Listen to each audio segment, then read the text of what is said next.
Oh, good, you're here. Come on. This is the centre of performance. Whenever there's a top performance in New Zealand, it all comes from here. That's Lisa Carrington. She's been doing that for days. That's the boy who got the hole-in-one in Tokyo. Oh, he did it again. Hey, Finn, how's the performance going? Top tier. Nice. This is our Generate room. In here, you'll find our top performers helping Kiwis maximise their KiwiSaver investments. Get in here, Finn. Maximise. Right, Generate. Putting performance first.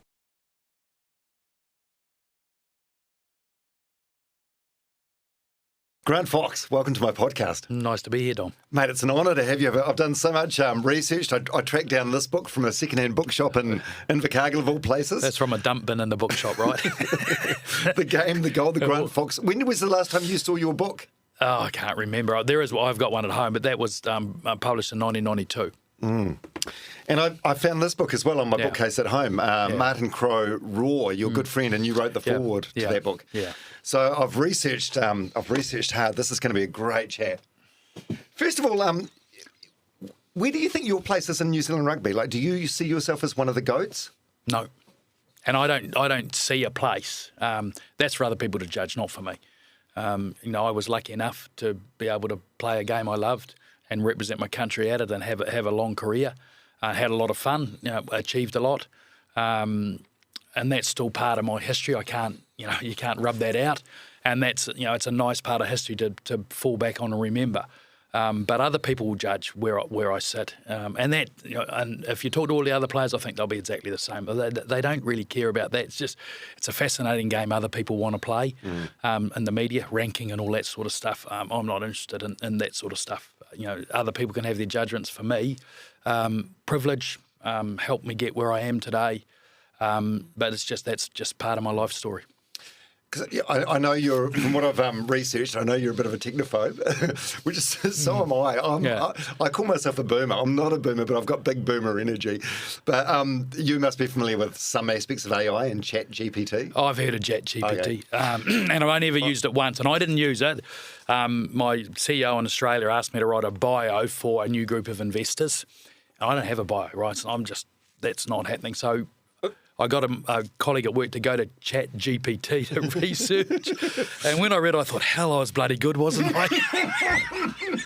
It was so full of bloody nonsense. But to be fair, I used it and cut and pasted it because it was I'm not worried about that stuff. But this guy, he was insisting I did it. So I used the technology.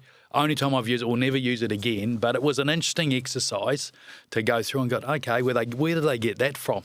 And as I said, it painted me a lot better than I ever was. So. Anytime you need an ego boost. Yeah, I know. Go to ChatGPT. Well, so I typed into ChatGPT, who is the greatest All Black number 10 of all time. And it came up with an answer that said, this is a highly debated topic among New Zealand rugby fans, but most discussions typically include these standouts.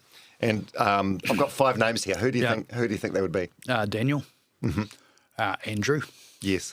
God, are you going to test my memory here? I'm trying to think who played for a long time. So give me a hint. Predates our era. Okay, I'll tell you what. You're on the list. You're on the top 5. Okay, so I'm missing 2. You're the oldest on the list. I'm the oldest on the list.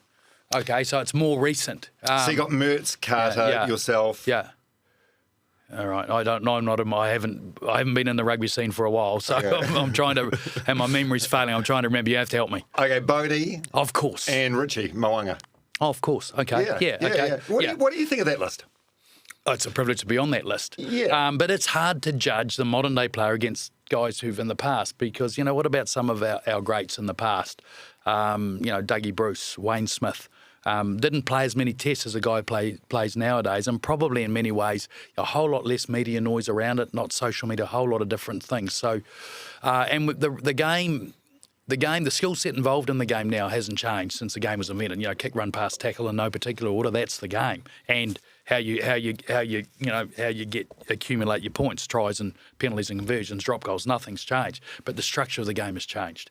And these guys play a lot of tests. They're playing 13, 14, 15 tests a year now. When I finished, I think we got to 10. But before that, it was maybe 6 or 7. Yeah. And in the older days, some years there wouldn't be an All Black team playing Test matches, so it's very hard to make comparisons.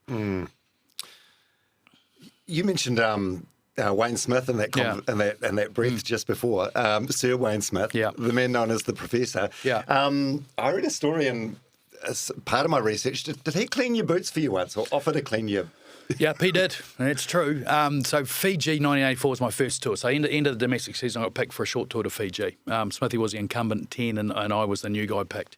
And in my first game, he was not in. We weren't rooming together. Oh, we may have been rooming together. I can't quite remember, but he might have been. He just came down and offered to clean my boots. And that wasn't an uncommon thing for players to do, to help the new person. So an incumbent, senior experienced person would come along and help and induct the new guy and just give them every little bit of assistance they could. That's the All Black way of doing things. So he was like higher than you on the. Of course he was, because he was the incumbent. So he was absolutely. I was the new boy, my first tour, and there wasn't an official test. There was a test against Fiji, but not recorded as an official test match. But I always clean my own boots. I had a routine, right? So I always washed my laces the night before, took them out, washed them all, hung them to dry. On match day morning, I'd use nugget, not the liquid, the proper one, and I'd wash and clean my boots. And because the boots we practiced in were the boots we played in those days, because it was just comfortable to do that. So I declined Smithy only because it was part of my routine, and I'd always done that. I find that a fascinating story because I suppose I always have this perception of almost under the 2025 lens, it'd probably could be called sort of like bullying or the hierarchy, seniority thing in the All Blacks. Yeah, there is still. I mean, when I do, they will still have a back seat of the bus, right? Yeah. And so there is. I mean, look, it's a more historical, hierarchical structure, but it's not the way. I mean, it would have been tougher in the old days compared to the lens we look at things nowadays, right? But there'll still be the senior guys down the back of the bus. And when you're in the All Blacks long enough, and luckily I graduated eventually at the end of my career to the back seat, which was a great privilege. But the back seat of the bus really was. We travelled a lot on buses in those days. They didn't do it so much nowadays. But it was really an in-house disciplinary thing that was just dealt with things that were more to do with, if a guy had transgressed, an expected set of behaviours perhaps off the field, you answered to the back seat. I mean, if it was really serious, it got to management. But we tried to do a lot of this stuff because that's about peer group pressure, because the judgment of your peers is pretty harsh. And, there was a certain... brutality is the wrong word, but we were brutally honest with each other, and that related to anything to do with how the All Blacks conducted themselves, which lent itself into how we played. And so the backseat had an important function, but it wasn't above anything else. It was just part of the culture in those days. It still is, but it probably may not perform quite the same function, but to some degree, a little bit. Because I had Christian Cullen on the podcast last year, and he talked about how he made the All Blacks, and a lot of the senior guys wouldn't talk to him, and then he played his first test, and I think he scored 3 tries, and then he thought, maybe they'll talk to me now. It was still a bit sort of standoffish. He's like, what do I have to do to prove myself? Well, but the fact that you were talking about Smithy, offering to clean your boots, it says a lot. Yeah, but that was the way it was. I mean, I can remember as a senior player when Simon Mannix came away to France in 1990, he was young, he's about 18 or 19, Max was. And it was, I'd always remember what Smithy had, how he had behaved towards me. So that was, my job was Simon. But you also don't want to be overbearing. You got to be really careful that you don't try and model them to you. They've got to be their own authentic self. But it was just sort of part of, of the All Black way of doing things. So, and I would say that's been going on since the All Blacks started. I don't think this is anything new. Man, I'm so excited to have you here. There's so much to talk about. I mean, you're just a man that's seen and done it all when it comes to rugby. Do you have any memorabilia at home? Like, have you got a pool room, a games room? I have a games room, but there's a few photographs up on it that we've collected over the years that a lot of them would say montages of the All Black 87 team that people did, and that was commercial stuff, but as part of that negotiation that Rugby Now did, all the players got one. I've got one from Auckland in the Auckland Ranfurly Shield era, and some other other bits and pieces. I've got jerseys of every team I played against. I'm not allowed to put them up, maybe one day, but I've still got them. They're tucked away. Not allowed? No, my wife didn't. Well, they'd fill up a fair bit of a wall. But I tell you what, though, there's one particular, because I'm not sure anyone else would have the set because some of these teams don't exist anymore. But I have a set of New Zealand representative jerseys that go New Zealand schoolboys, New Zealand Colts, New Zealand juniors, New Zealand universities, and the New Zealand All Blacks. I'm not sure the varsity team plays anymore. Wow. We have an under-20s team, so we don't have an under-21 and under-23 team, which was Colts and juniors. So that's a particular set I'm immensely proud of. Mm-hmm. What does life look like these days for Grant Fox? I am still working. I run a business called Monster Vision. I won't go into the detail, but it's we're deeply involved in sport in this country. A little bit of community, council work, concert work. And, I'm a father and grandfather with, apart from Ryan, who's probably more widely known. We have a daughter who's younger than Ryan, who lives just down the road from us with 3 little E's. And it's just a great joy. So that's, life. And I try and be at home on the weekends, work Monday to Friday, not too hard, and try and get a game of golf in if I can. And do you go right? I play off about 5 now, I think, but I haven't played in ages because I've got a niggly knee and I've just had carpal tunnel surgery, so I'm falling apart. And I've just heard a rotator cuff, so yeah, life's age catching up, Dom. And I'm very keen to get back because I enjoy the golf for the social aspect and the competitive, to be honest, because the handicap system allows you to play against people with different abilities and you can have a game. Because golf's unique like that. I don't know any other game where I can play against someone who's way better or way worse, and at the end of it, we could be all square based on the handicap system. So it's who's really buying the beers at the end of the day we play for. So yeah, it is fair, but you still know deep down you're getting your ass kicked by a better player. Oh yeah, but the golfers understand. The golfers understand how many shots have I got on this hole, because always at the start, how many have I given you today? I've got to make 6 up before on the next guy, and so you consciously know what's going on because the competitive instinct doesn't leave you. Yeah. Are you still because I had your son Ryan on the podcast a couple of years ago, and we talked about you and your relationship with him in quite great detail, and he told a story about the first time that he beat you in golf, and he said you didn't talk to him for like a couple of days afterwards. Yeah, I can't remember exactly. It happened. There's no doubt it happened. And probably when he was about 15, and it would have been the last time I got near him. And look, I still have a competitive fire, but it's dulled with age, right? Because it's a reality is. And particularly when it comes to golf or any other, be it tennis or thing, which I don't play nowadays because I've got a buggered wrist, but it's just I can't hit the ball as far, so I can't be as competitive, right? And you just got to come to a realisation that I can't do what I used to do, accept the ageing process. The handicap system will take care of that because it'll keep going out, and I can still have a game against him, And if I play with him now, which is very rare, he's going to give me at least 10 shots. Maybe probably 9. I wish it was 9. I might beat him, but no. But he's got to play off about a +8, and he'll give me 5 or 6 shots. So what is that? 13 or 14. So, yeah. It's surreal, really, from a Kiwi perspective. Like you're too close to it to probably see this, but one of the great All Blacks of all time has a son, and the son's now like in the top 100 or top 50 or whatever of world golf rankings. Like it's crazy. So his entire life, he was probably plagued with the, I don't know if stigma's the word, of being Grant Fox's son, and now you're Ryan Fox's dad. It's something quite poetic about it. Well, that's nice of you to say. I stopped playing rugby when Ryan was 6. Right, I was 31, which is young to retire, but I was running. It was the amateur days. I was running a business and had a young family, and I wanted to be there when Ryan started because I think one of the most important things being a parent is showing up. Right, you got to. How do you spell love to your kids? Time. And someone said that to me a long, long time ago. My parents, did that with us growing up on a farm. They were always, took us to sport all the time, engaged in coaching our teams. Adele's parents were the same with Adele and her brother Greg. So I understand that mindset, and I think it's critically important. So for me, retiring for a number of reasons, but family was a critical one to spend time.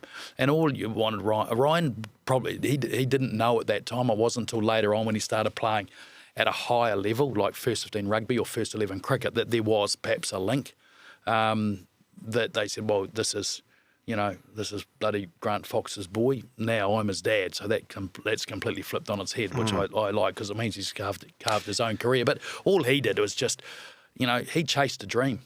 That's all he did, and he was lucky that at the end of the day he's achieved that dream. Because not everyone gets to do it, but I think setting yourself a goal and striving to achieve something's really important.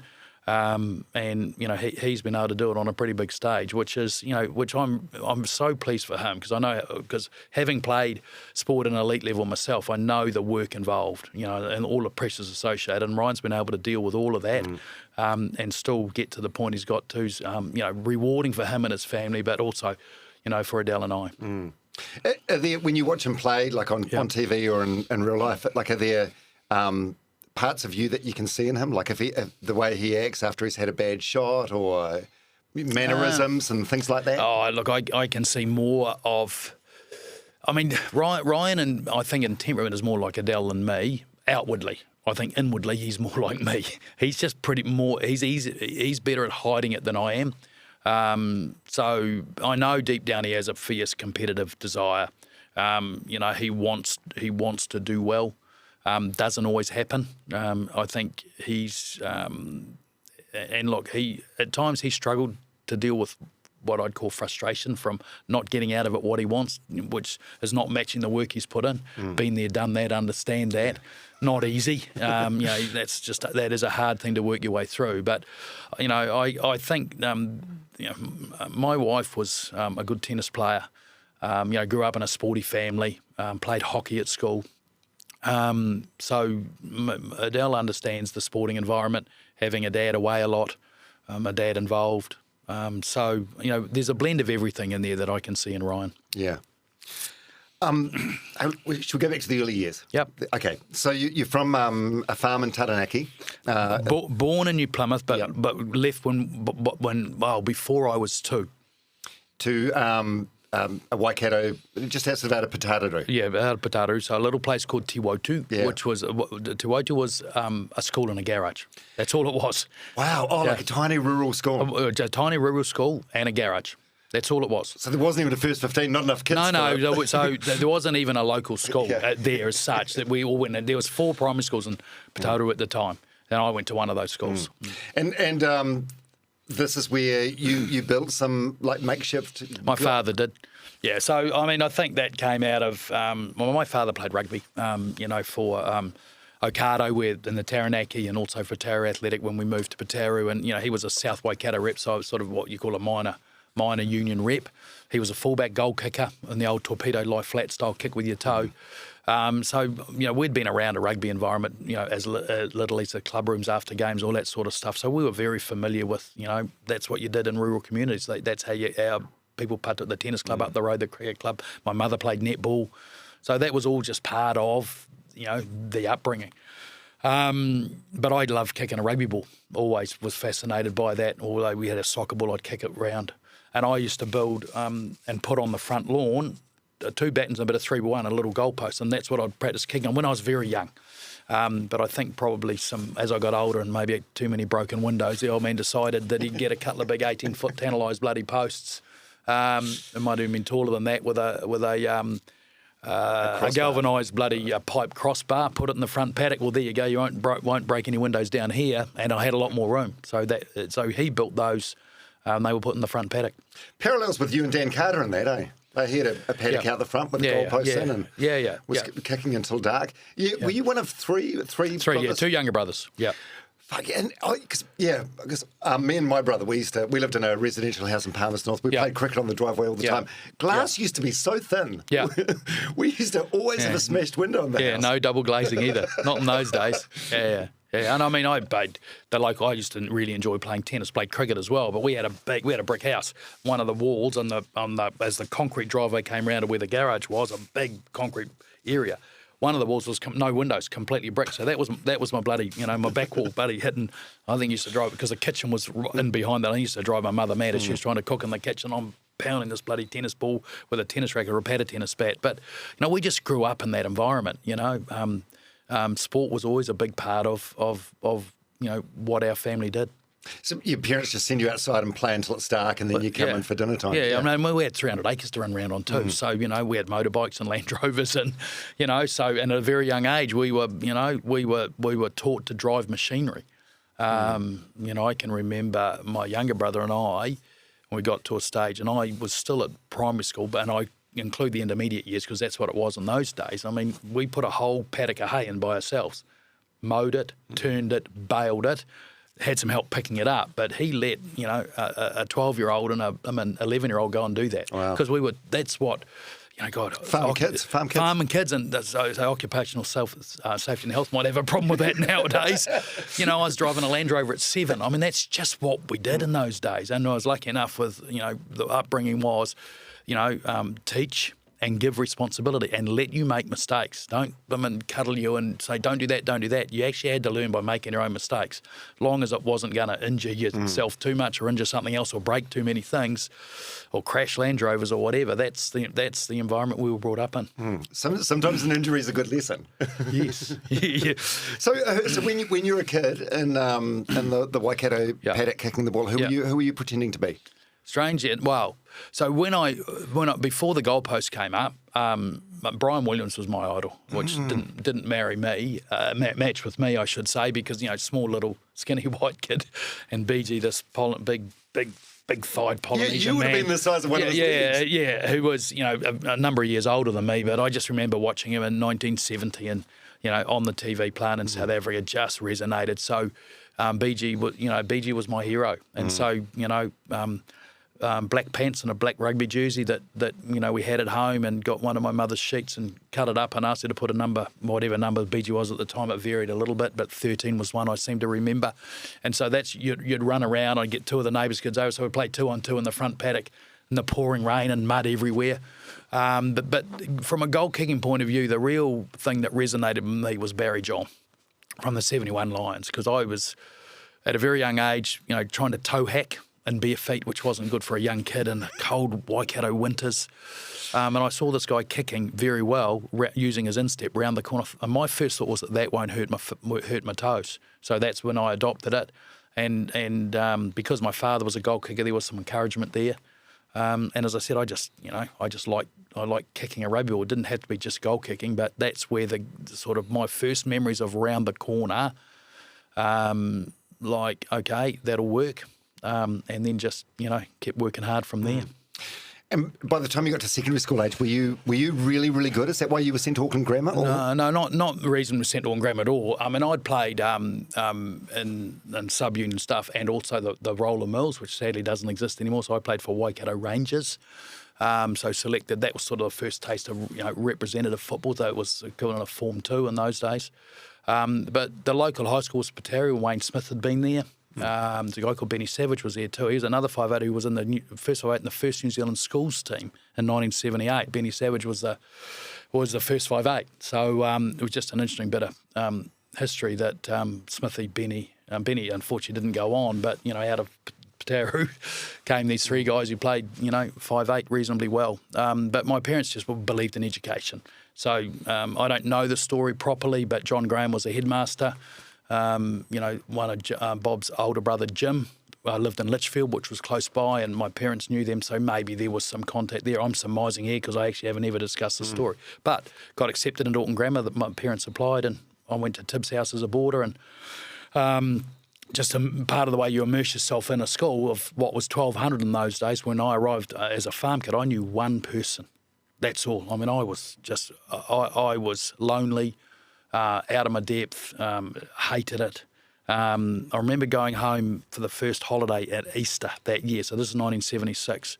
And I got home, so on the Gibson Motors bus, go to the railway station, get on the bus, go down to Pataru, get picked up, get taken home. I just went and got on the motorbike and drove to the top of the hill where the wool shed was and just listened to the silence and bawled my eyes out because I did not want to go back at all. But, you know, that wasn't an option. And obviously it was the right decision. What was it, just like homesickness? Yeah, or? exactly, because I was a farm kid, got brought up in a little community. So you go into an environment where, you know, there was 60 boarders in those days. I didn't know any of them, so I had to get to know them. You know, there's a little bit of Tom Brown school days to some degree, minor stuff compared to what you'd read in the book, but it was still a little, a little bit of bullying in that. Oh, yeah. As, you know, if you read Tom Brown school days, remember what that was like? There was a story about that. And so there was a little bit of that hierarchical, you know. Like turd formers. Yeah, turd formers and all that sort of stuff. So not overtly bad, but a bit foreign. Also, but your boarding school was. I was talking to my brother-in-law about this the other day. He went to St. Pat's Silverstream in the 90s, and he's a sleep talker. Yeah. He got caned once for talking after lights out. Yeah, I mean, we had corporal punishment in those days. I got caned once at school because I asked for it instead of detention, so I could go to rugby practice. It hurt too. But that choice Thornton Grove was all about education. The sport thing wasn't part of my parents' thought process. I'm pretty sure about that. But also, though great believers in leadership like I am, and Sir John Graham was the headmaster, revered, great leader. Grammar had a great reputation. That was the place to go. Yeah, you had some great role models there. Sir Graham Henry, he was your coach for a time there. Yes. My old rector from Palmerston Boys High, Dave Sims. Yeah, Simsy was there. So Simsy coached the first 11 I played in. Yeah. Mark Greatbatch, he was in. Yeah, Paddy was a year behind me. Yeah. And so I played first 11 cricket with him too. Yep. Incredible. God, he's one of my favourite fielders. This seems like a lame thing to say, but I loved watching him field. Oh yeah, no, he could play Batchy. Yeah. And he's competitive too. Like I'm pretty sure he played a year of first team rugby. I think the year I was in my last year, he might have played second 15 rugby. He was, as I said, a year behind. He was a fiercely competitive man too. Yeah. And Martin Crowe, and you guys were. When did you guys meet? Beginning of 1976, right? Beginning of the school year. Two guys who didn't know each other sat on a pew in the assembly hall and got talking. And we just found a common bond. I'm going to get emotional talking about him because I always do. But we just developed a great friendship, and it was a friendship based on more of a mutual interest in sport. He was obviously known as a cricketer, but he was talented at so many other sports. And I was the guy that was eventually going to forge, a career as a rugby player. So it just developed a great friendship that didn't last long enough because sadly he died at age 53. Yeah, you've done very few podcasts, but I've heard whenever the late Martin Crowe gets brought up, you do get emotional. Have you always been an emotional guy? Do you find this is happening with age? More with age, I think. Yeah. Sometimes it doesn't take much to see. I think, what have I got to tear for? Or I'm talking about something and also just catch me like it does with Marty. It just catches me. It doesn't feel like it's there, and then something will just trigger and catches me. So I'm probably a bit more emotional than. I'd like to think I'm relatively level, but I just get caught occasionally, and Marty's one who catches me all the time. I think I'm probably projecting here, but from my perspective, when I die, like my biggest fear would probably be there's the FOMO thing of what you're going to miss out on, but also you don't want to be forgotten. And so the fact that you reflect on this friend of yours and you get emotional, a decade or whatever it is after his death, it speaks a lot about him. Yeah. And what he meant to you, which I think is so cool. Yeah. I mean, he was a very special man, very talented man, a very emotional man who was hard on his sleeve. And at times that got him in trouble too, And the world we live in nowadays, it's like you say one thing that is authentic and think that someone will take it the wrong way. And the way the whole media thing works nowadays, it doesn't take much of a pile on. And I think sometimes people get remembered more fondly and more for their greatness when they're not here. And that's the sad thing because it took Marty to pass in some ways for people to really understand his greatness. I think he was given enough credit, but not quite enough. It wasn't until he was here and you could reflect. I remember a few things. I won't be long-winded here, but... it's a long podcast. You can be as long-winded as you want. At Marty's funeral service, and well planned out in advance because you knew it was going to happen. So, his favourite colour was orange, so the coffin was orange and all of this sort of stuff. But when we first arrived and sat in there, playing on a screen was his 100 at Lords, his last 100 in Test match rugby, which happened in Lords, and that's when his knee was gammy. And Lords was hallowed turf for him. Just the majesty of this man batting it was amazing. And Jeff, his brother, stood up and started clapping. So the whole service stood and started clapping because this man was a genius. And one other, we were brash schoolboys, and when we finished school, we had a little bet, and I think that's documented, about who would play the most test matches for their country in their chosen sport. So they're just brash, arrogant schoolboys. Marty won that battle, obviously, because he played 76 tests, I think, and I played 46 or thereabouts. You've probably got the number. I won't have the number exactly right, but But when Marty retired and he was putting a book out, I took a signed All Black jersey, my jersey to him, because that was sort of like, well, you won, buddy. And he returned a pencil drawing of Lords that says to Foxy, we both won. Pretty special. Where is that? In the games room, on the wall. Well, you made the New Zealand Hall of Fame in '99, and he was 2 years behind you, so that's a win for Foxy. Yeah. Well, we both won, as he said. Yeah. We both won. Were you, as schoolboys, you seem like very different personality types, as in that you were kind of stoic. He was more sort of like vulnerable, heart on your sleeve type of person. Yeah, that's fair. Did you clash much as schoolboys? No, we didn't. Look, I stayed at his place a lot. We got each term, there 3-term years, we got three weekends out. Most of those weekends I'd go to his place or another good friend called David McElroy. And, Marty and I were always involved in something. We used to play cricket with dice and score through, because Marty had a game that you threw numbers and how you get wickets and how you score 4s and 6s. We would play this. That's how we did, with dice, 2 dice, and do it. Or we'd play cricket in the hallway with a little miniature bat and a squash ball, so we didn't break anything. And we were always up to something like that. At school together, we entered the tennis champs at school, the doubles champs, the juniors and the seniors, and made the finals of both of them. In our sort of 4th form year and our 7th form year. So that was just, we were fiercely competitive, and that's how talented he was. To the point. I mean, I still remember this really vividly. And I was lucky enough to play 1 term in the first 11 while Marty was still. It was the first term of our 7th form year. And I had throwdowns with Marty. Every Friday became a ritual. Get to the nets, have throwdowns. So 3 weekends in a row when we did this little ritual, one day he got 140 odd.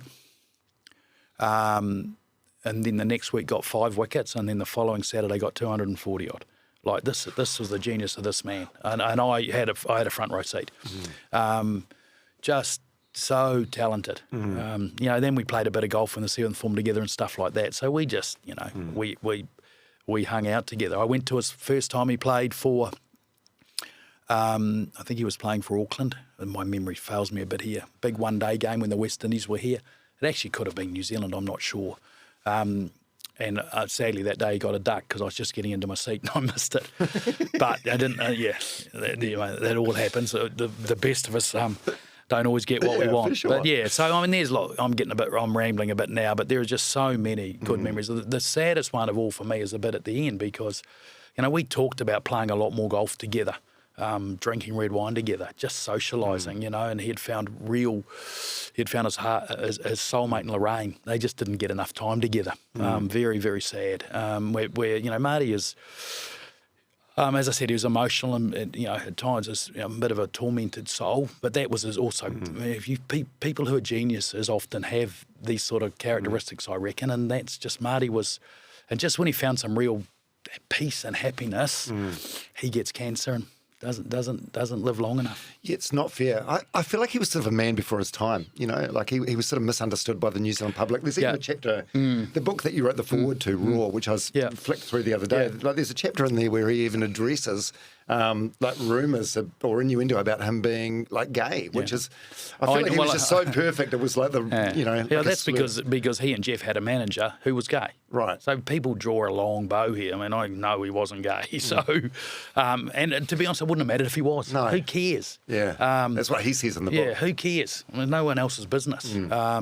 But that's where that line, but that was, it's just, I guess to some point as time passes and, different parts of society evolve and develop or whatever, and sometimes not for the better, and if I look at the media nowadays in terms of how things are done, there's a lot more opinion stuff and a lot more platforms than there is actually hard fact. And in the old days, I didn't have any choice because technology didn't allow all this stuff, so you had to deal more or less in hard facts, and opinion was less part of it. Yeah. But I guess there was less competition in those days compared to what there is now too. So, I mean, it is what it is, but we've also sometimes just got to take things with a grain of salt, because just because there's something in the media doesn't mean it's true. No, it doesn't. I think that's why the level of mistrust in mainstream media has never been higher than what it is now. You know, you read something and you're like, is this true or not? Yeah, no, and I'm, you know, I don't, to be honest, consume a lot of mainstream media. Yeah. I don't consume a lot of media nowadays because at times it can just make you read it and go, oh God, really? So you better just. I got better things to do than get worked up about that sort of stuff. So best to avoid it. Yeah, a couple more on your friend Martin Craig before we move on. So that bet you made in the final year of school. Yeah. Were you both sort of like hot ticket guys at that point? As in, were you both on the radar for like national? Yeah, well, I honours? mean, I'd played for New Zealand schools that year, so Pops, and I'm not sure. I don't think they had a New Zealand schools cricket team. They may have, but it was just very clear about Marty's talent. He was already playing for Auckland as a schoolboy. You know, he got picked straight, pretty quickly out of school for New Zealand. So his talent was obvious, right? He was always destined to get to where, he got to. And I mean, in a funny way. And you as well. Not necessarily. No, you weren't a shoo-in. I don't reckon I was. I mean, I was driven like Marty. I think it was clear Marty always had an X factor talent. I don't reckon I had an X factor talent. I had a good hand-eye coordination. And perhaps, a reasonable brain from a tactical point of view. But, I wasn't a very big kid. I had to work hard, and I was happy to work hard. And, got lucky enough to be associated with Graham Henry at school and then for university initially. And then, John Hart selected me for Auckland, and I won't litigate the rest of it. But, lucky to play, be coached by him at a young age, but also play in good teams. If you're more likely to get promoted if you're playing in good teams that win and win championships. It's just easier. And I'm not saying it should be that way. It's just a fact of life. So you get noticed a little bit more, get a bit more coverage, and therefore come to the people's attention a little bit more. Nowadays there's a lot more technology around this, so you've possibly got a better chance because the coaches can dive into all the analytics now that we didn't have when I was playing. VHS was how they did it. Yeah. And you just about chopped Martin's finger off when I you did. I didn't know about this. I did. Jeepers. Yeah, no, my parents were in kiwi fruit by this stage. I've been in kiwi for a long time at school, and I used to go down and spend the summers down there. And Marty, I remember Marty came down for a few days with us, and we were working on the orchard printing shelter belts and I was on the chainsaw standing on the back deck of our ute, and Marty was sort of pointing out this one and saying, "Which shit!" took a chunk out of his finger. Just the blade, not a little, not a lot of damage. It just took a nick out of it. Very lucky, but very lucky. Yeah. But then I reckon after that he could swing the ball more because his finger was a bit deformed. You did him a favour. I did him a favour. Yeah. Can you remember the last conversation you had? When you do the foreword to his book Raw, you talk about how you'd had some long phone conversations. So he was still around then. Yeah. For hours at a time. Yeah, do you remember the last one? No, I don't. I mean, my memory doesn't work very well like that, to be honest. But I do remember, just time. I mean, I have one vivid memory of an afternoon spent at his place when Keith Quinn was there, because he was a good friend of Keith Quinn, as the rugby commentator. Lovely man, Quinny. And we just, I don't know, we just sat in the backyard and we drank red wine and we ate and we laughed. And, I was one of the lucky ones that was sort of included. And, as Marty was getting ill, to be able to, just ring up, "Mate, are you okay? Can I come and see you?" Because, it was hard to let everyone in. It was going to be impossible because there was just so many. So for his own well-being, he had to restrict that. And so there's a guy called Dave Morris who was the head boy in 1980, and Marty was the deputy head boy. They were very close, as I was close to Marty, and Dave and I we still connect, Dave and I, quite a lot. So we were a couple of the lucky ones who Marty led in, and it was as sad as it was a privilege, to go through that journey with him. And I still remember exactly where I was when Dave rang me and said he's gone. It's like he'd gone in for respite, and I just thought, okay, it's respite care, and into a hospice. I just thought it was respite care because that's what I was told. But clearly it was more than that. I hadn't thought anything of it. Just Lorraine needs a break, and that wasn't it. That was the end. Yeah, it's unfair, eh? And I suppose, Well, life's not fair. We know Yeah, that. Life's not yeah. fair. But, you know, that was the card he was dealt, sadly, and can't change it. And as you get older, it sort of just crystallises the fact that, you know, we're all here for a limited time. I mean, you've had Grizz's thing recently, Yep, and Doc Mayhew. Yeah, I know. Just sort of crystallises that just how precious life is. Yeah, and you also know when you get to my stage of life, then like we laugh that we're all getting in Sniper Alley now, but we go to far more funerals and weddings. So it's just a sign. Look, at the end of the day, you know, we don't consider 70 or even 80 that old nowadays. You know, and once upon a time it was like, oh, that's not bad. We don't consider it nowadays at all. And again, I heard a saying relatively recently that getting old's a privilege. You know, we moan and groan about falling apart, and I feel like I'm falling apart at the moment. But getting old's a privilege because not everyone gets to do it. 100%. So, you know, as much as you might have some ailments and, you know, things that are niggling and annoying you, well, you know, we're still here. It's better than the alternative. Better than the alternative. Yeah. Hey, thanks for sharing that stuff about Martin. He's a great New Zealander. Like, you look at T20 now, he was kind of like the... Cricket Max. Yeah, he was He the invented a inventor thing of called that. Cricket Max. Everyone thought it was a bit wacky at the time. Yeah. But he, you know, he was working at Sky and he got Sky TV to back. And again, I don't know all the detail, but he was a pioneer of things in many ways, and I reckon he was the guy, and I'm going to credit him with him regardless. He pioneered what eventually became T20 through Cricket Max. He was innovative. You know, he cared so deeply, but he wanted this game to evolve and grow and become more appealing. And, you know, I guess he understood that, well, Test match cricket's the pinnacle. You know, at the end of the day, trying to engage an audience, you know, when you can go 5 days and not get a result is not easy. So how do we, you know, and how do we package something up that works in 3 hours for broadcast that people consume for 3 hours and make it exciting and, you know, bring some other innovative things into it? So, hello, here's Cricket Max. Can we go back to your All Black career? Yep. Yeah, okay. So do you remember the moment you became an All Black? Yep, I remember the moment the team was announced.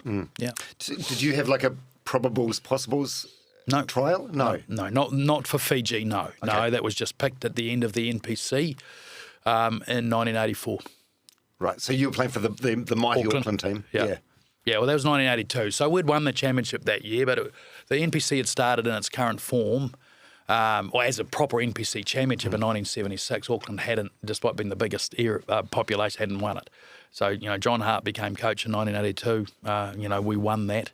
Sorry, I became in 1984. Sorry, I'm getting ahead of myself. 82 we'd played well and won it. 83, you know, we hadn't won it.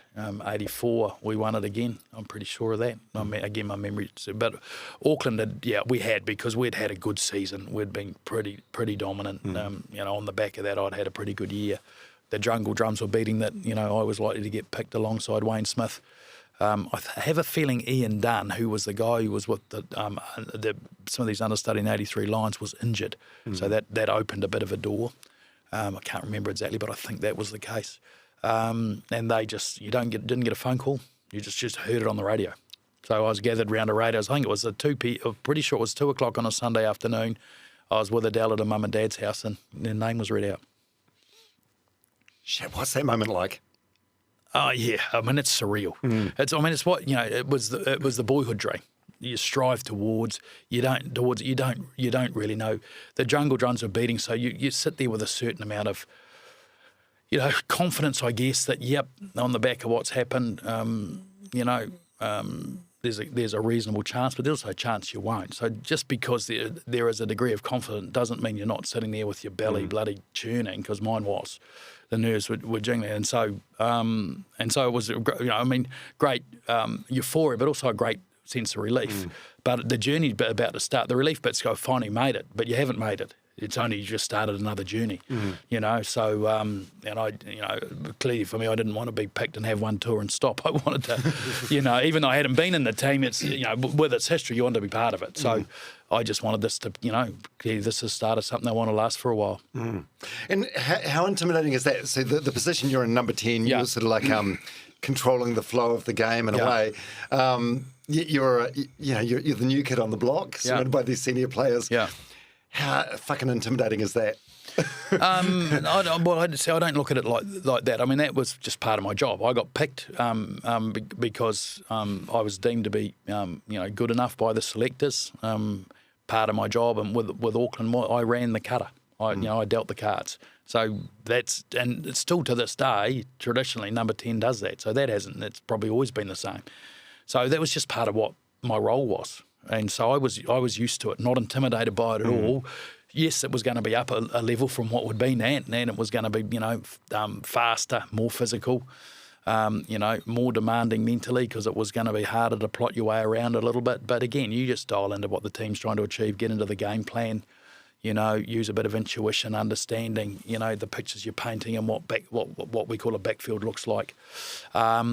And so I don't think it was daunting. I thought it was a great challenge, but not daunted by it, not that I can recall anyway.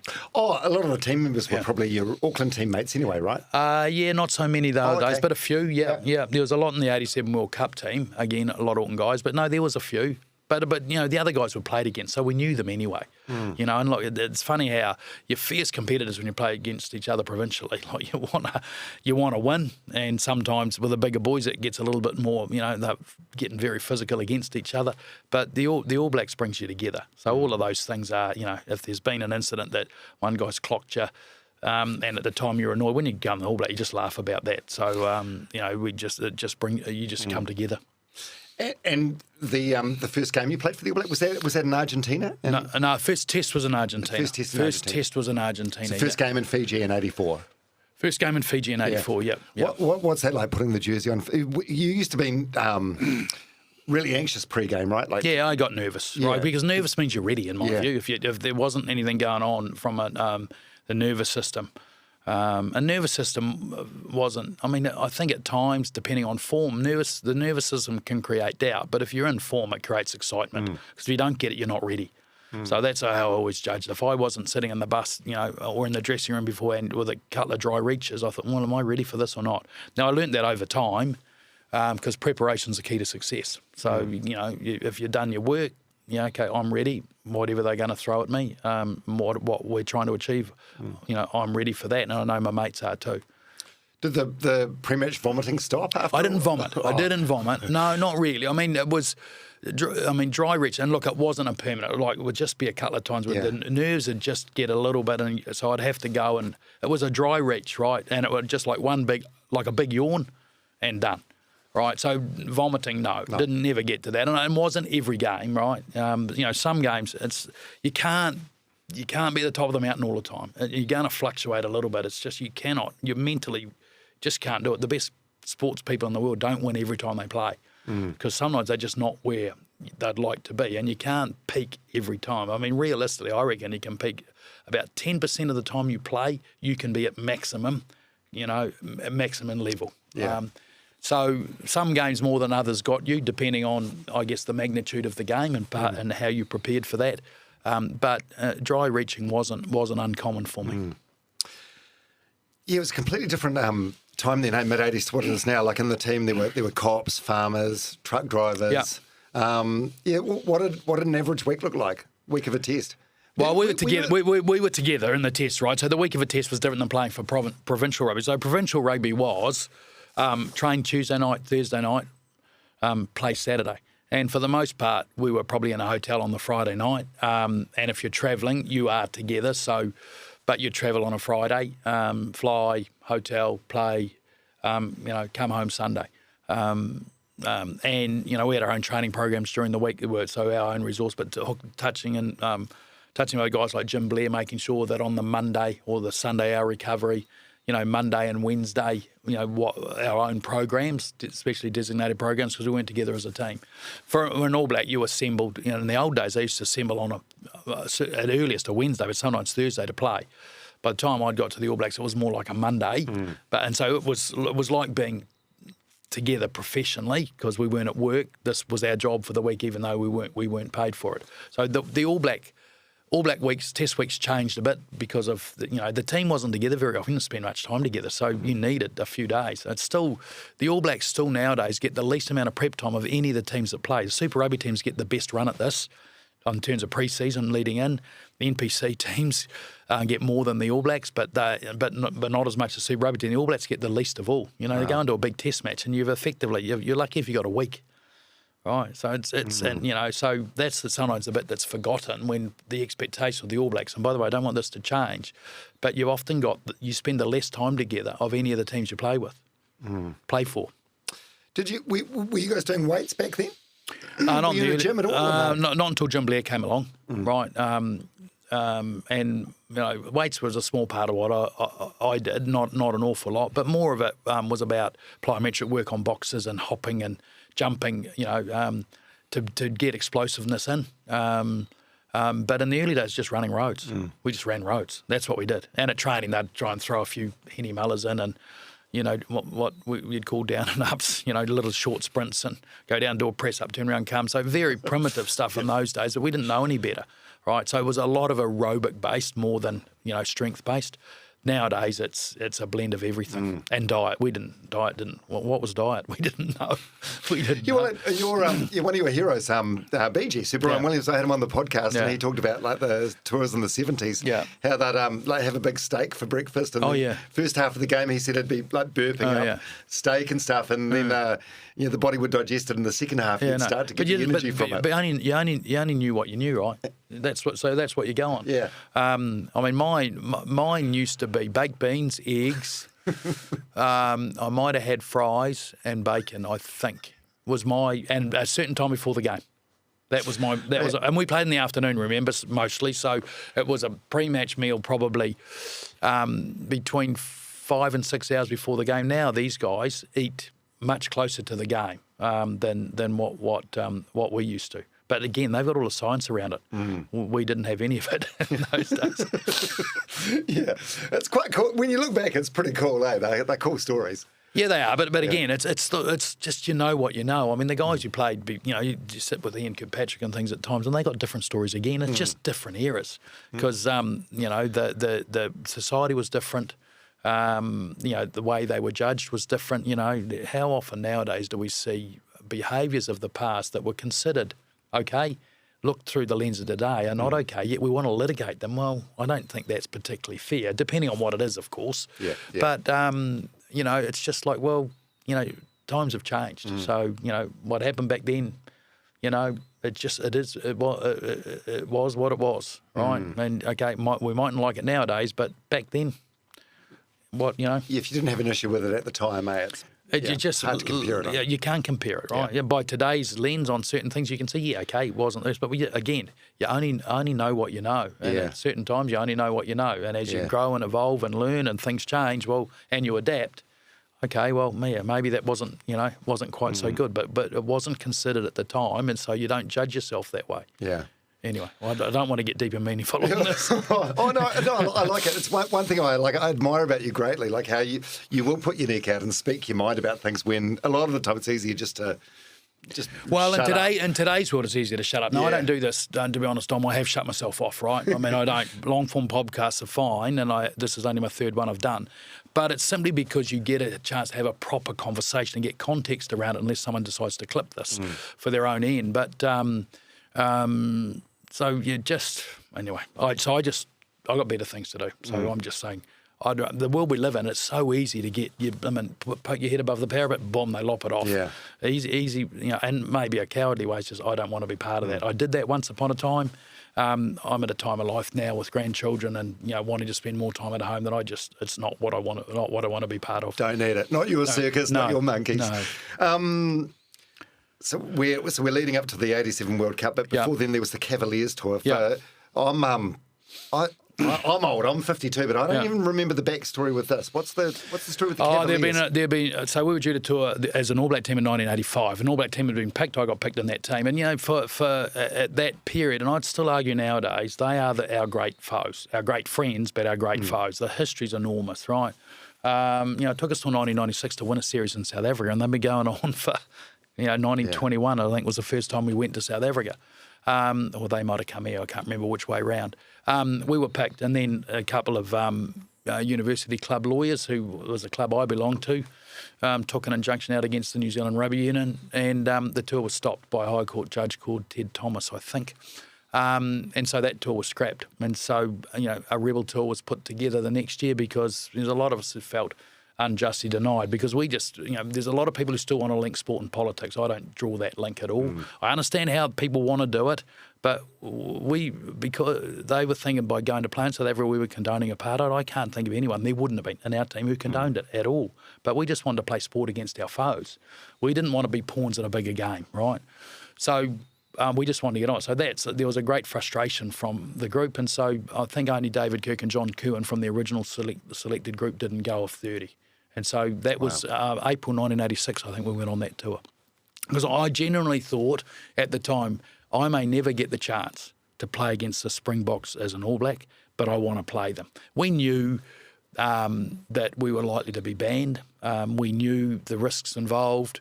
But for me, I just wanted to test myself as a rugby player in this against the great foes who I'd watched growing up, who we could never beat in their backyard.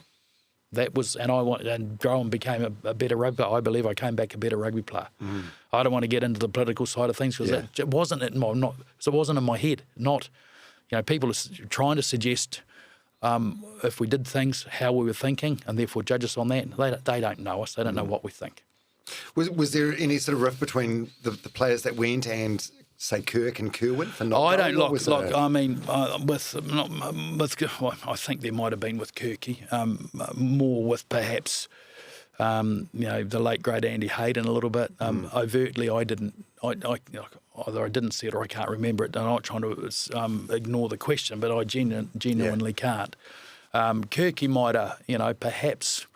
Made some comments publicly where I think maybe JK didn't, and maybe with Kirky's value system, his values, it might have rubbed a couple of guys up the wrong way. Kirky's entitled to his views and his opinions and his beliefs. That might have played out a little bit, but again, I can't remember it. It's 40 years ago. It's a long time ago. It's a lifetime ago. And that's in the past, Yeah. right? But I genuinely believe, as we lead into the 87 thing, that helped mould the great team that started in 1987. Did it? How so? Because a number of us were banned. And we didn't you got like a two test ban, right? 2 test ban. So a whole new team had to be picked. So a whole lot of players got exposed to All Black Test rugby who wouldn't have got an opportunity otherwise, right? Because there were toured South Africa in 85.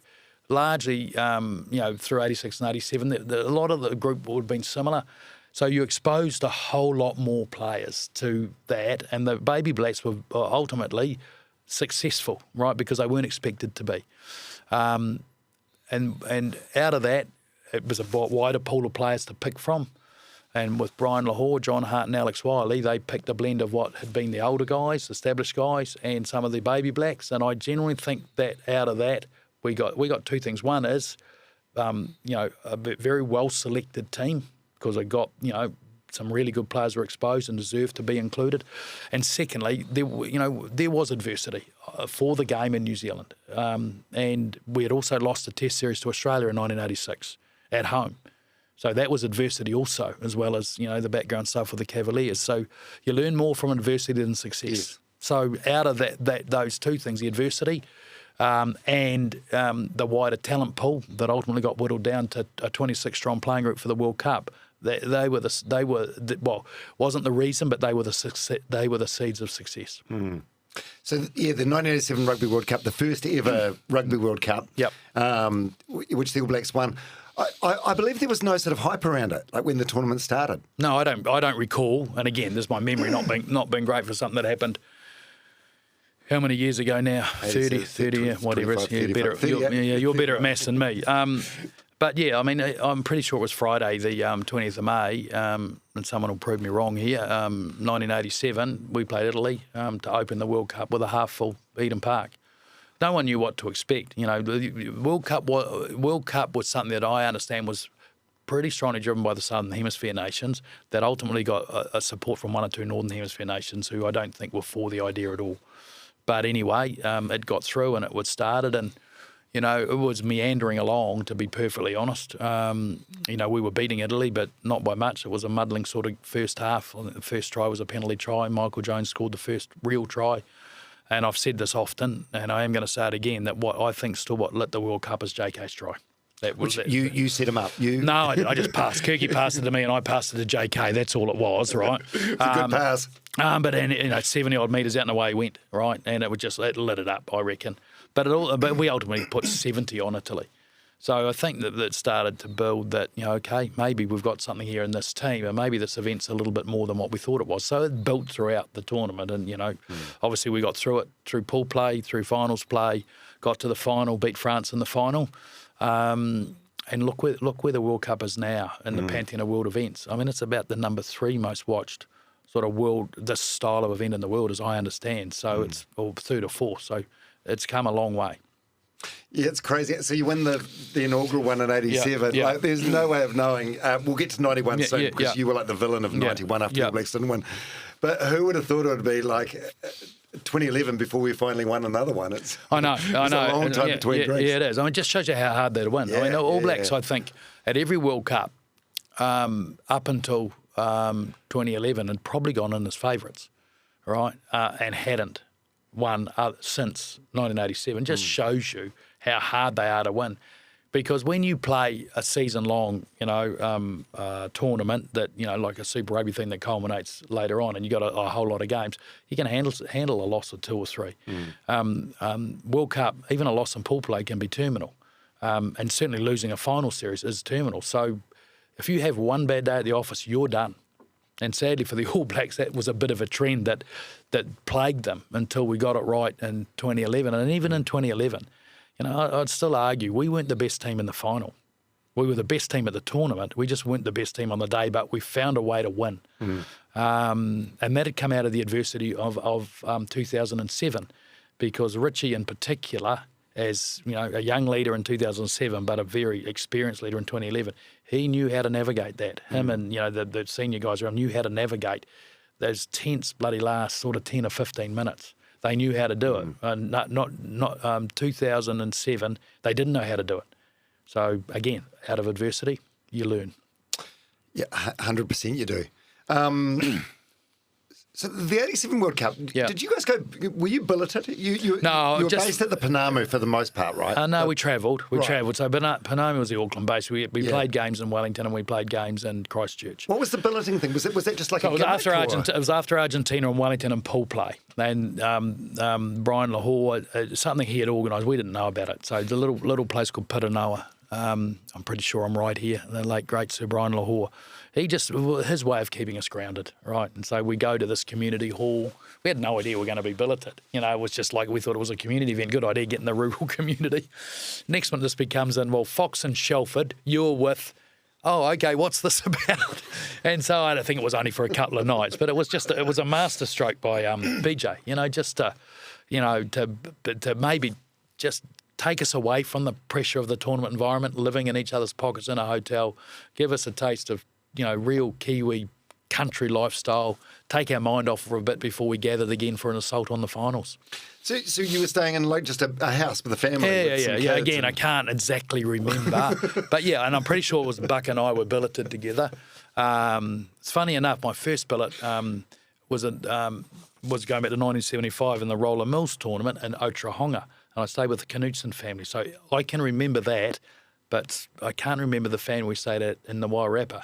They will know who they are, but anyway, just the way my brain works sometimes, or doesn't work. Yeah, well, these stories, it's a long time ago, But there were, if there were some kids in that household, like imagine the impact that had on them. Like, I guess so. But I'd grown up on a farm, so I loved it. And Buck was a Navy man, right? So, farming was easy, the farm life. We probably went out and helped them feed out hay and that too. I'm pretty sure we did, but I can't exactly remember. But it was just a masterstroke of psychology from Brian Lahore, just to change the frame a little bit, to get us set for a run at the finals.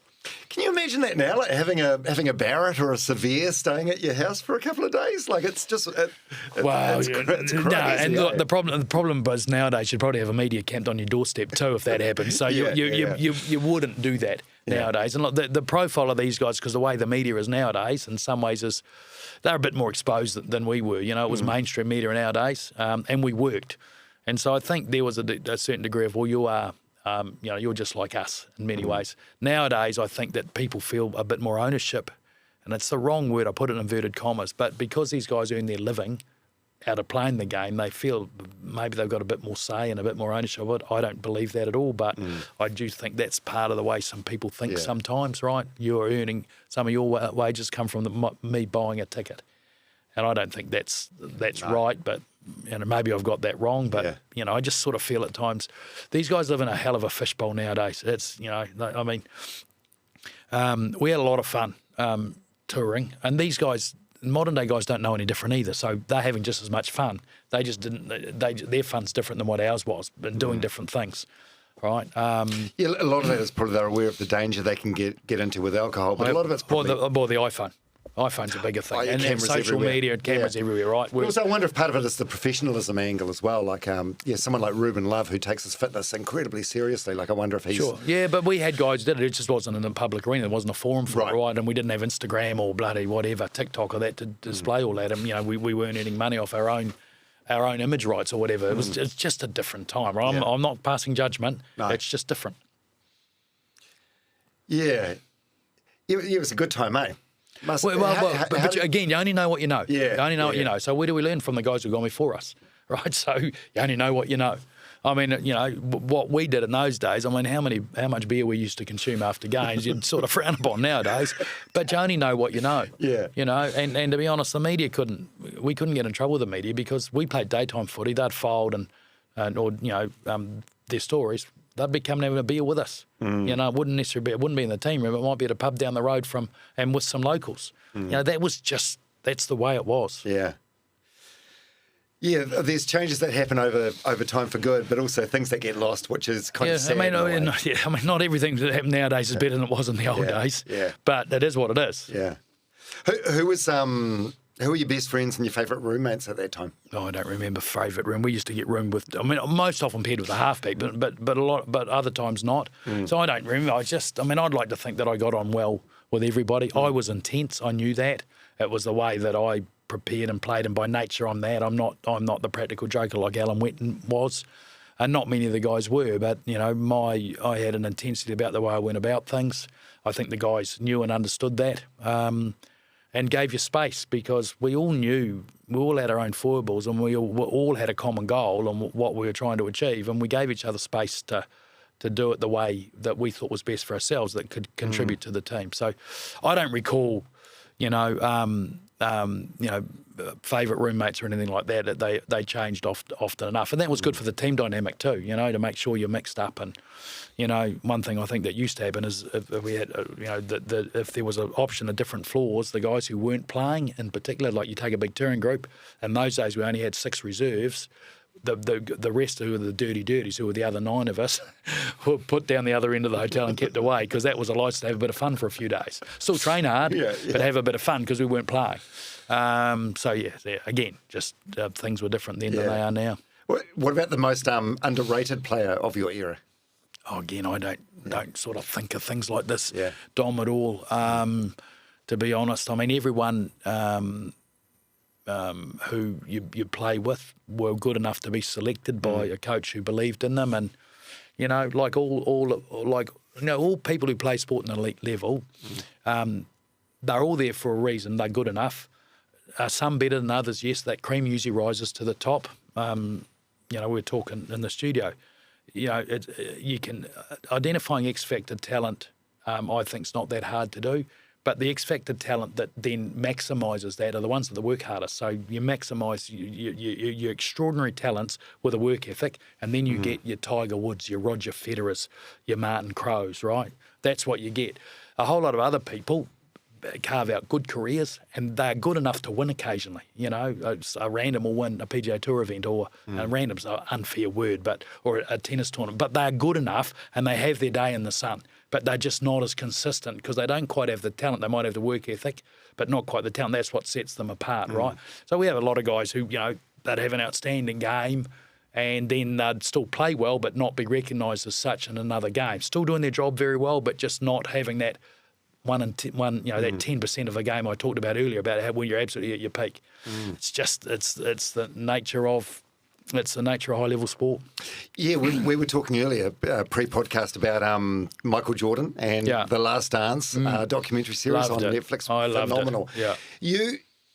Very different sports and different eras, but you must have been in some Michael Jordan situations in the respect that, the game is won or lost depending on your boot. Yeah, not very often, but occasionally. I mean, lucky enough that a lot of the teams I played in, were dominant enough at the time that I was very rarely in a situation at the end of a game where I had to kick a goal to win. It did happen, but not that often. Or because you were dominant, I'd kick well as the team scoring tries during the game. That at the end of the game there was not an issue because we were winning comfortably enough. Yes, I succeeded at times when I was in that situation. I failed at times too. How was that for you? There's two things. There's two of them I remember, both at opposite ends of the spectrum. So obviously, the '93 Lions, where I'd had kicked the goal to win a game. It was then Lancaster Park. But I also missed, and so go back a year earlier, the 1992 tour to Australia, the All Blacks. So they were the world champions in '91. We were rebuilding. They were an established world champion team and playing like it too. And we had a 3-test series in Australia. And in the first test, I had a goal kick. I'm not sure whether it was in the last 5 or 5 or 6 minutes. It was a testy kick for me. And those guys can kick them from that distance easy nowadays. But it was a testy kick. I missed it, and we lost by a point. And I was distraught afterwards, absolutely, because the winning of that game was in my hands. And but I had a team come round me. JK in particular came and picked me up. You're right, because I still remember vividly going and sitting in the showers on my own. I didn't want to talk to anybody. I was just pissed off because I felt I'd let them down because kicking goals is my job. But JK on the bus rescued me, and then in the team room afterwards, we had the old court session. Everyone understands what went on in those days. Laurie Mains came to me. He was the coach, and he said, "This is not your fault." So that picked me up. Then we lost the second test by 2 points and won the third by 3. Still, even though we lost it, I still think it's the best test series that I was part of. Lucky enough to be part of. They were a good side, Australia. We were rebuilding. We scored the same number of tries, penalties, conversions, dropped goals. Except they won the first test by 1, the second by 2, and we won the third by 3. But out of that, I've still got some great mates. When Ryan won the other day, first guy on the phone, Nick Farr-Jones. Wow. So Australian legend. Yeah, absolutely. Great man, Farr. So, the friendships we developed out of that are still very strong. That's those messages like Sir JK and Laurie Mains releasing you from the guilt. Did that help? But that was about team. Yeah. Right, and that was about a mate hurting, and that's what good mates do and good teams do. Because the nature of doesn't matter what level you play at, and when you are playing for a result, because there is a winner and a loser, or sometimes you draw, but winner and a loser. Well, you're going to experience highs, but you're going to have lows too. And that's just the nature. You put yourself out there and want to do it. It's not all beer and skittles. You don't always get what you want, and you got to learn to cope with and be gracious about defeat, but learn from it and try and get better from it. So the 1991 Rugby World Cup. So there's the 87 one, which we won. By the way, you scored a drop goal 14 minutes into the final. Yep. Then 1991 Rugby World Cup. I'd forgotten all about this. I'm guessing a lot of people listening or watching this would have as well. But reading your book, what year did your book come out? 92. Okay, so this was very, very So this is a year later, and fresh at the time. You were like public enemy number 1. Like you were like a villain. Yeah, didn't play very well. Right. And I was playing on an injury, but there was a lot. I mean, our team, we'd had a great period from 87 through to 1990. We had won 23 tests in a row with 1 draw. It's still a record, I think. In those days, we played touring games. There was 50 games undefeated in a row. In a very senior experienced group. But, there were some of us starting to struggle a bit, and we were still selected because we still had a great desire to be there. But, we probably weren't where we needed to be. I'd injured we toured Argentina earlier before the World Cup, and I'd injured a muscle, a sort of stomach muscle attached to the pubic bone. Then the pubic bone's joined by a piece of cartilage, and I'd severed that. And so my pelvis was unstable, and so I was really battling. I was often told at the time that this will take 12 months to heal and you can't play. Well, that wasn't an option for me. So I worked my way through with a lot of treatment, 3 days a week on a massage table with a guy called George Duncan. I played in sort of neoprene bloody like wetsuit shorts, like undies, try and get blood into the area and get it warm. I mean, it was just, I couldn't practice like I wanted to because it hurt like bloody hell.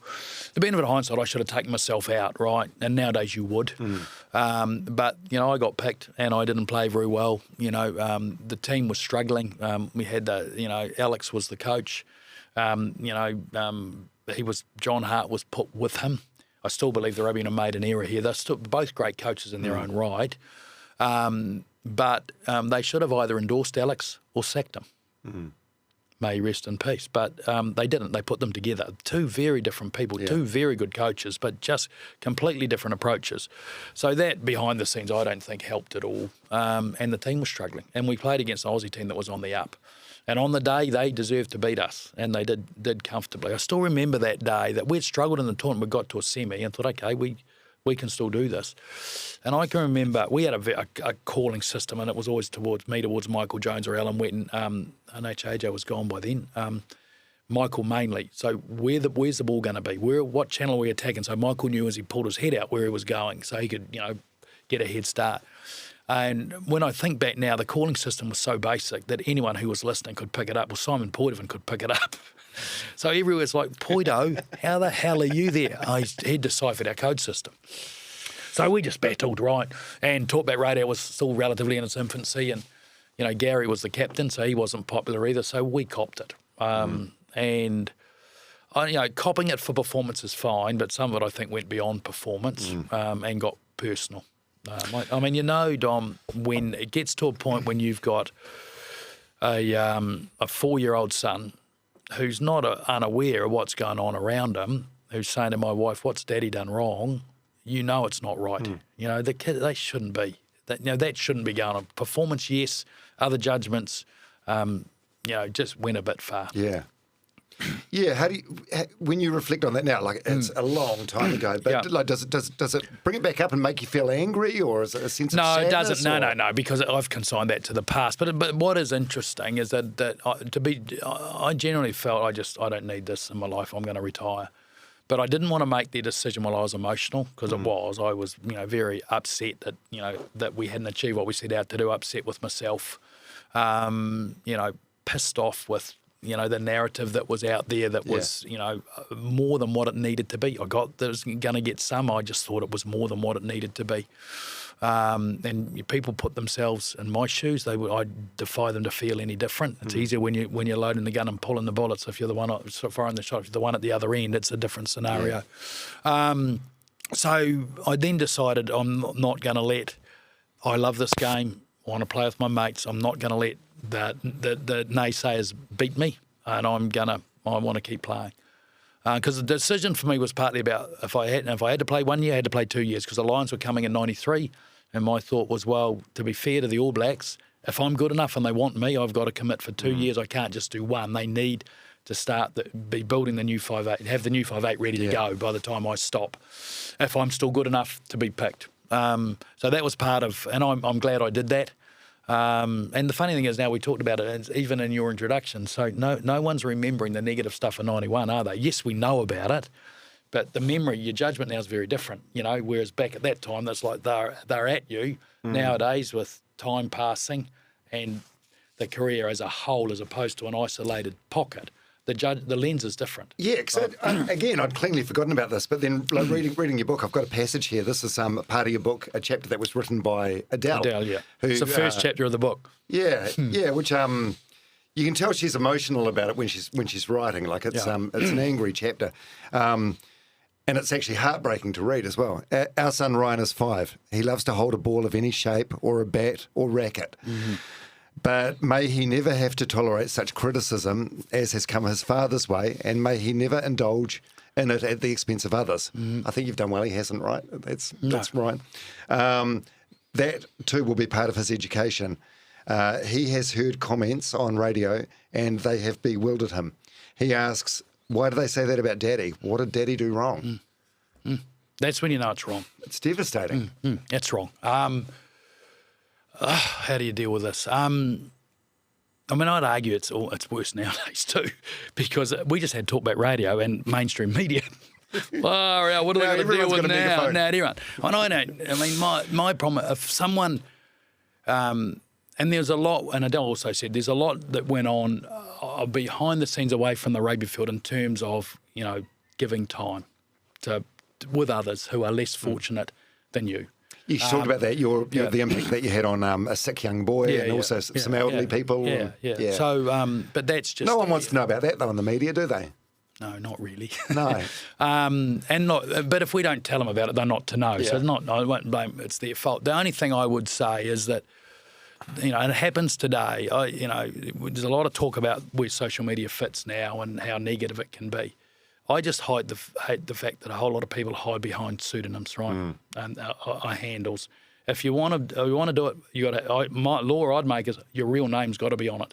Put your real name on it and see if you're prepared to say the same things, because then we know who you are properly and we can respond properly. But if you hide behind a mask, well, everyone can be brave behind a mask. It's gutless, right? Yeah. So that's it. And we did get letters that weren't signed, right? Because that was a landscape. That was the landscape in those days, right? People who didn't sign letters. Yeah. If someone wanted to rip me but was prepared to put a name and address so I could respond if I wanted to, fine. Without an address and without a name, gutless. Yeah, Adele talks about that. While Grant was still in Britain for the World Cup, a letter was sent to him, care of New Zealand Rugby Union. It was passed on to me. It contained a newspaper clipping, and scrawled around it were derogatory comments, clearly designed to hurt. Yeah, no. Oh, that's outrageous. I can't understand the mentality of some people, right? I mean, these people have got to think back to their own lives and think, well, mate, at times I didn't get everything I wanted and I didn't achieve, but yeah, okay, we were an escape for some people, I guess, because, and the All Blacks' history and legacy's got a lot to do with it. I wouldn't change it for quids, right? Because the expectations are enormous, no bigger than what the team put on themselves. In fact, the team's expectations are bigger, and I don't want that ever to change. Just at times you got to think there's a human being on the end of this, and they have a family and they have parents, right? And if the boot was on the other foot, what's the saying? Treat unto others treat others as you want to be treated yourself. Or something. Yeah. All right. So I just think certain principles you should live by, and I think that's one of them. Yeah. And it was around this time, and I again didn't know anything about this until the book, but there's like a big nationwide rumour about you and Buck Shelford having a fight. Yeah, never happened. Laughable. Never happened. With all due respect, he'd waste you, mate, right? Do you think I'd be dumb enough to take him on? Right. I mean, it was. And look, I don't remember this that vividly. It was a long time ago now, but it was a game. Was it Scotland? No, it wasn't. Oh, it might have been Scotland, and the game I think we'd won, but it hadn't gone that well. And Buck made a comment about he's asked by media, and his response was a typical direct Buck comment about me being the general in the eyes and ears, and it wasn't complimentary, but it wasn't meant to be derogatory either. It was just a statement of fact, and he would have been right. But all of a sudden, this is like these fisticuffs. I mean, it never happened. But that rumour still persists to this day, right? That it's rubbish, and Buck would confirm that it did not happen, right? And look, he got dropped, and he clearly wasn't happy about it, and with some people that resonates to this day. You see, it's like, well, so you got to let things go. The sad thing at all of that is that, look, Buck was a great leader and a great player, right, and didn't lose as an All Black captain, and was a great statesman for our game. What's often lost in this? Who was the next number 8? Zinzan Brook. Well, I felt sorry for Zin in this period too, because he wasn't getting the recognition he deserved for being a number 8 of a very different skill set, but an emerging talent going on to become a great player that we could all see. So I felt a bit sorry for Zin in this narrative, because he didn't get the recognition that he deserved. It was all on Buck, and I get that. But it was just, Well, Zinny did all right, though. He had a hell of a career. Yeah, exactly. But it must have been hard. And the whole, I do remember the Bring Back Buck campaign. It became like what you'd call a meme today. Well, you still see it occasionally, which in a funny way is great. I mean, as I said, I don't see Buck that often, and you know, a lot of us. I mean, we got a group together to go down to Alex's memorial service, right? And you know, Grizz dropped Buck, right? And it was, you know, it wasn't, you know, it wasn't easy at the time. It's probably the wrong word, but I'll use that. But when I circulated the boys an email saying, "Hey guys, we all played with him, you know." The group was, you know, I'd like to go down. You want to come? Or within a heartbeat, bang, bang, they're coming back. Buck's one. Yep, I'm in. Right, and so you wouldn't. I mean, that's just the man, right? That's who the man is, right? So a group of us 8 of us went down, right, to go and honour Alex because we'd had great success with him. Great time. He was our All Black coach. Sadly, not with us anymore. He'd had a private family service, but at Glenmark, and that was cool. You know, go down. We got an All Black manager at the time with Alex, a guy called John Sturgeon. Sturgey's nearly 90. He was in hospital in Christchurch. And so groupers went and saw Sturgey, which we love that man. And so he was, you know, there were tears when everyone saw each other. And then we went out to Glenmark where most of us had never been. So that was pretty cool to go out to Glenmark Rugby Club and, you know, see some old players that we, you know, were like Warwick Taylor and Victor Simpson and, you know, John Mills and John Buchan and guys like that we'd played. Donnie Hayes was there. It was just great to catch up with those guys in a, you know, situation that, you know, we wish Alex was still with us, but, you know, that time comes to us all. And it was a great way to, you know, remember Alex and honour him, and then for some of us to have a yarn. We hadn't seen each other in years. Oh, how good. During that period in like 91, 92, like, how was your mental health in that period? Fine, I think. Yeah. I mean, if I think back now, judged by today's standards, you know, they might have classed me as depressed, but I don't remember that at all. You know, I was a farm boy brought up to be a bit staunch in that area. What was the time, wasn't it? It was hard, just hard enough. Yeah, no, to be honest, I played all my career with John Kirwan. I didn't see his mental health issues. Not once was a witness that I could say I got a mate who's struggling, which is more on me than him. But I never noticed it. And yet, look at the stories that, you know, JK, and he's changed mental health for men in this country. That's why he got us knighted, not for his services to rugby, although he deserved it for that, for his services to mental health, because he made it okay for men to be vulnerable. In a big way. I've had him on the podcast. I've talked about him to numerous other people. Like, I can't imagine how terrifying it was for him to speak publicly about it when he did. Because I mean, he set the platform now where it's very easy for men to talk about vulnerability. So we talk in the All Blacks now. We talk about vulnerability, right? Because vulnerability is a strength, not a weakness. Yes. Right, but we were all meant to be staunch. That was why we were brought up. Actually, you need help. Ask for help. It's not a weakness. I mean, I can remember, and look. JK's probably the former player I talk to most nowadays, right? But when he became Blues coach, we've both got houses at Waihi Beach, and the surf club had rung, and they, for fundraiser over Christmas, wanted to set up a little function, and they asked me, would I come and speak? I said, well, yeah, but me alone's not enough. And I only do question and answer. I don't do sort of keynote speaking. So I'll ring JK, because if we get the both of us, it might work. So I rang JK. He said, yeah, mate, no problem. So I said to surf club president, you know, we need an MC, we need the microphone, need it all set up properly so that would work in the room. We're in the surf club. Anyway, JK drives down, as the head coach of the Blues, he drives down, and the Blues would turn up and no MC. There is a speaker in that, but there's no MC, and I don't like doing this stuff. Yeah. JK said, Foxy, I got this. So he gets up on stage. We're in Chiefs country, right? And his Blues gear. And he just said, how do I like my kit? Well, everyone laughed. And anyway, we talked rugby off the floor for about 40 minutes and then had a wee break and then came back. And JK did a mental health thing. I tell you, for the next 40 minutes, he just talked, let people ask questions and talk. Mate, it was unbelievable what I saw him do. You know, to a point, a guy would ask a question and JK said, mate, are you okay? Because I can see you're hurting. So while we'd had 40 minutes of laughter, we had 40 minutes of deathly quiet. It was remarkable how the response was in this room. And he's got better and better at it. But I was a witness to it that day and thought, wow. And look, what he's done for, as I said, for men's mental health in this country. Yeah, did he tell the incredible story he tells about the Iceman, Michael Jones? Help me with this. So you were probably on the same tour. So they were in Argentina.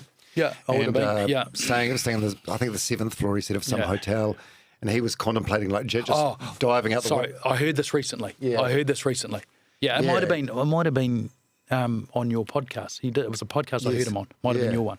Talked about jumping out a window. Right. I only heard that recently. Yep. Yeah, and Sir Michael Jones was on the bed next to him. They were rooming at the time, and just out of the blue, he just said, "JK, you've got a good heart." Yeah. And that's what stopped him in that moment and kept him going for the next one. Yeah. It's powerful stuff, eh? Yeah, it is. Really incredible. Yeah. What was he like? Are you still in touch with Sir Michael? Yeah, occasionally. Yeah. I mean, when Ryan won the other day, the Iceman, there's a text comes from the Iceman.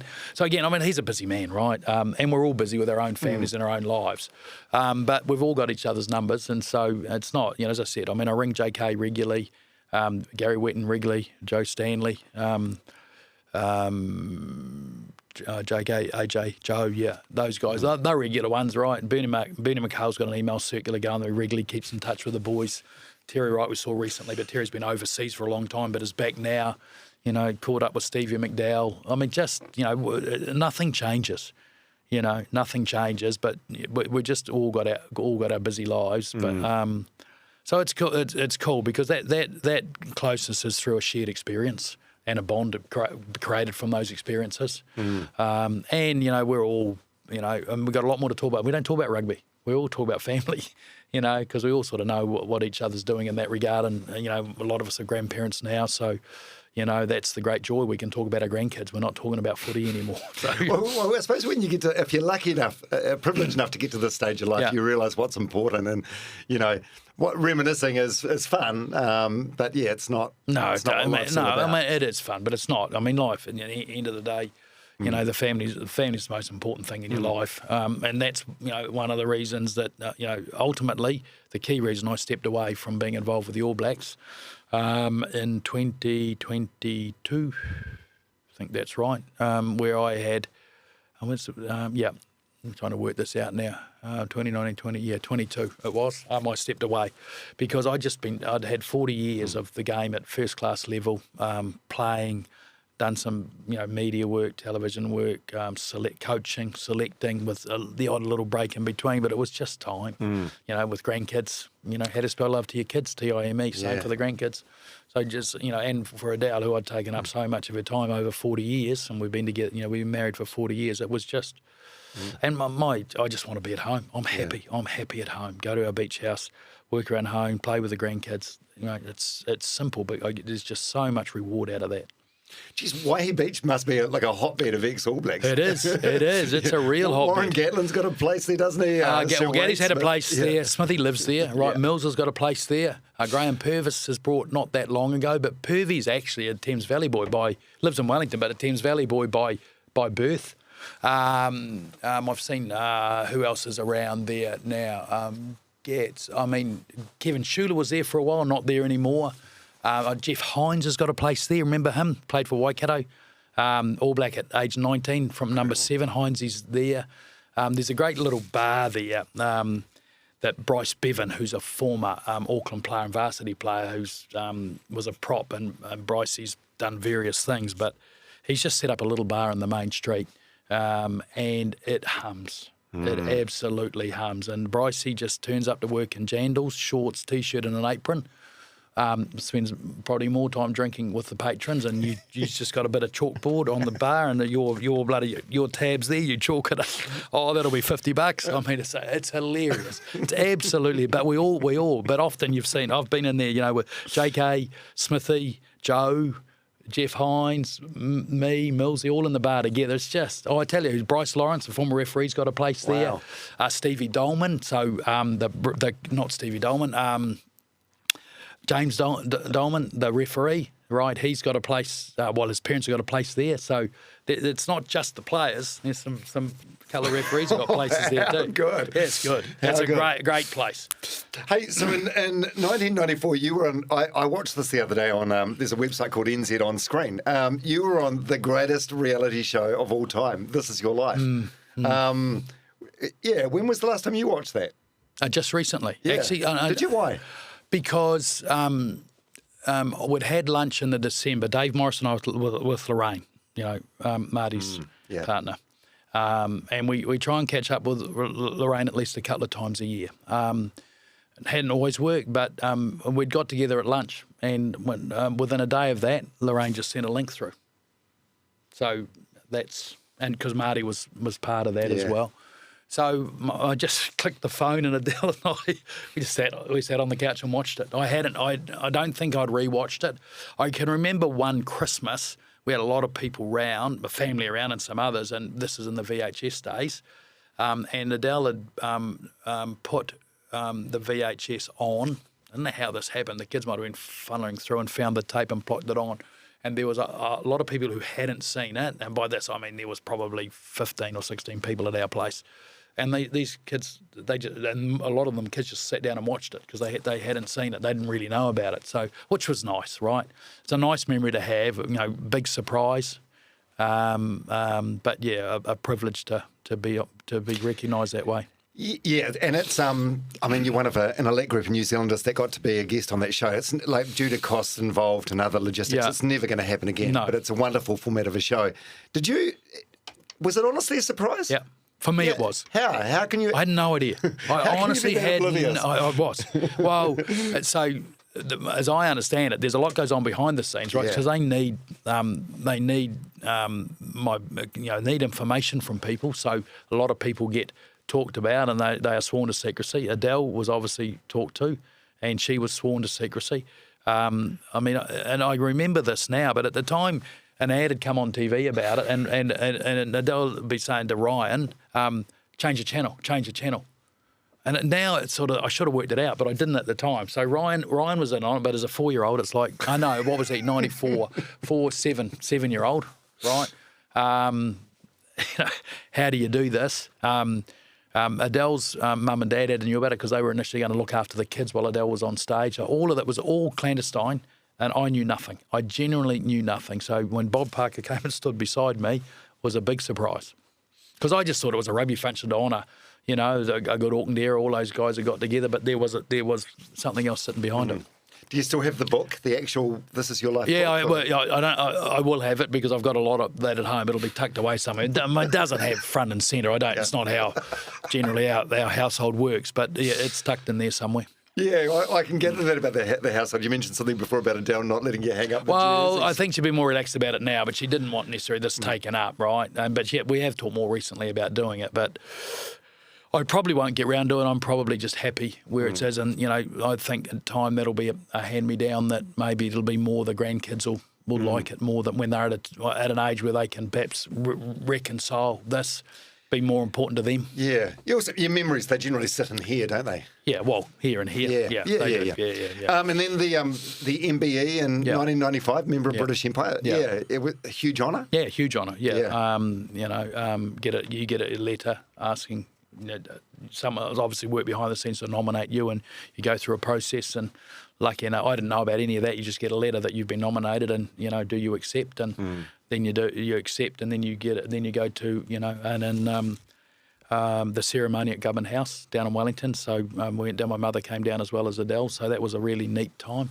Another neat time that happened is my father-in-law, the late Merv Wallace, also got it. He's been passed for a while now, but Merv wasn't well enough at the time when it happened. So we held a function at our home. And the Governor-General came, Sylvia Cartwright came to our home. And Merv got his ceremony done at home with a lot of his old cricket mates and friends and cousins and our family. It was a really neat, I can't remember the year exactly, but it was while Merv was still alive, but just not well enough health-wise to actually get on a plane and go to Wellington.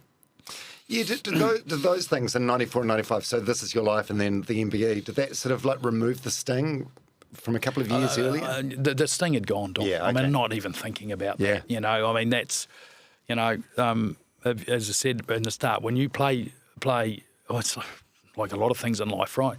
But it's ups and downs. It's not always up. You're going to have downs. I had periods where it wasn't so good, but more periods where it was good. So, because you're not competing anymore, it does go, and you don't forget, but you just park them away, and I guess you choose not to bloom and remember unless someone like you brings them up. But anyway, sorry. Yeah. So then, you've been so generous with your time. I just turned the aircon on. And no problem. How are you going? You right? Yeah, good. Do you enjoy reflecting, or just on some aspects of it and not some aspects of it, or? I don't mind having a yarn. Yeah, right. It's bloody great. Yeah, mate, you're a dream guest for me. Well, we're at an age now where we don't get this opportunity very often. So. I mean, it's not. This is the only. I don't even class this as media. As we were talking before we did this, that I just don't engage anymore because it's other people's turn, and the world we live in. Why would you put yourself at risk now? Because just the way it is. Particularly if you've got a strong opinion, you're going to get a whole lot of people who want to lop your head off here. But this is good because it's long form and it's just a yarn, right? Yeah. And it generally is reminiscing, which is. Because it's not, it's not how we live. We live in the present with family and work, and other opportunities we might get. Like Adele and I going to travel to see Ryan play occasionally, and that sort of stuff. It's all part. So the other stuff just sort of gets parked up, but it's part of your history, so it's there. And very occasionally you get the chance to have a yarn about it. Yeah. Yes. So after playing, you dabbled in coaching for a bit, eh? Yeah, that was quite successful, right? Assistant coach. You almost did. You roll your eyes then, or no? I didn't really. I didn't. I fell in.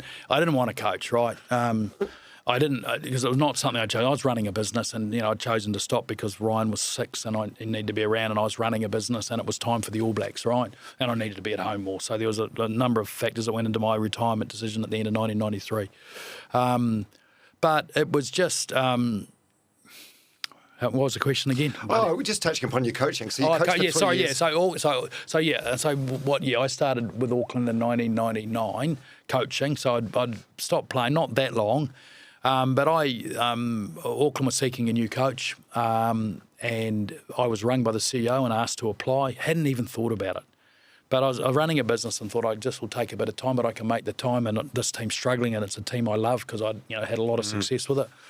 And, Ego says, I think I can help. So I put my name forward, went to an interview process, thought the interview had gone pretty well, and then got run by the CEO and said, would you consider being assistant coach? I said, well, it's not the job I applied for.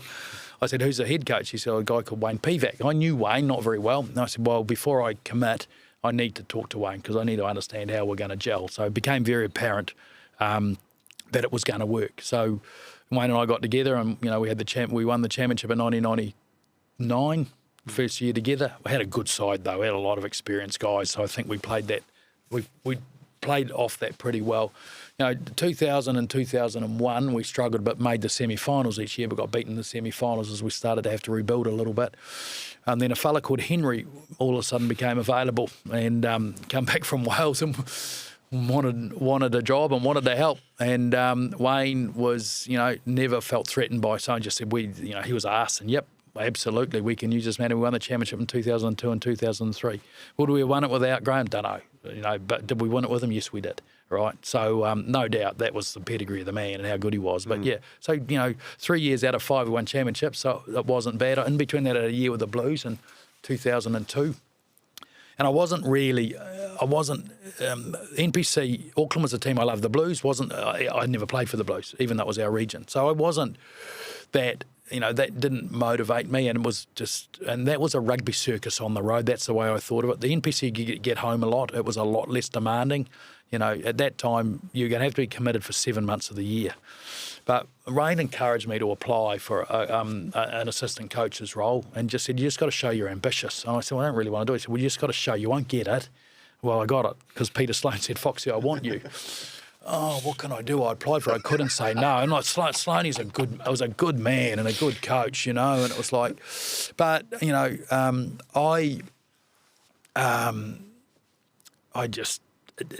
was too hard, right? Too demanding on the family and all of that. So it was just like, I told Sloane at the end of it, this is, it's not you, mate. It's not the team. It's nothing. It's just from a lifestyle point of view, this just doesn't work.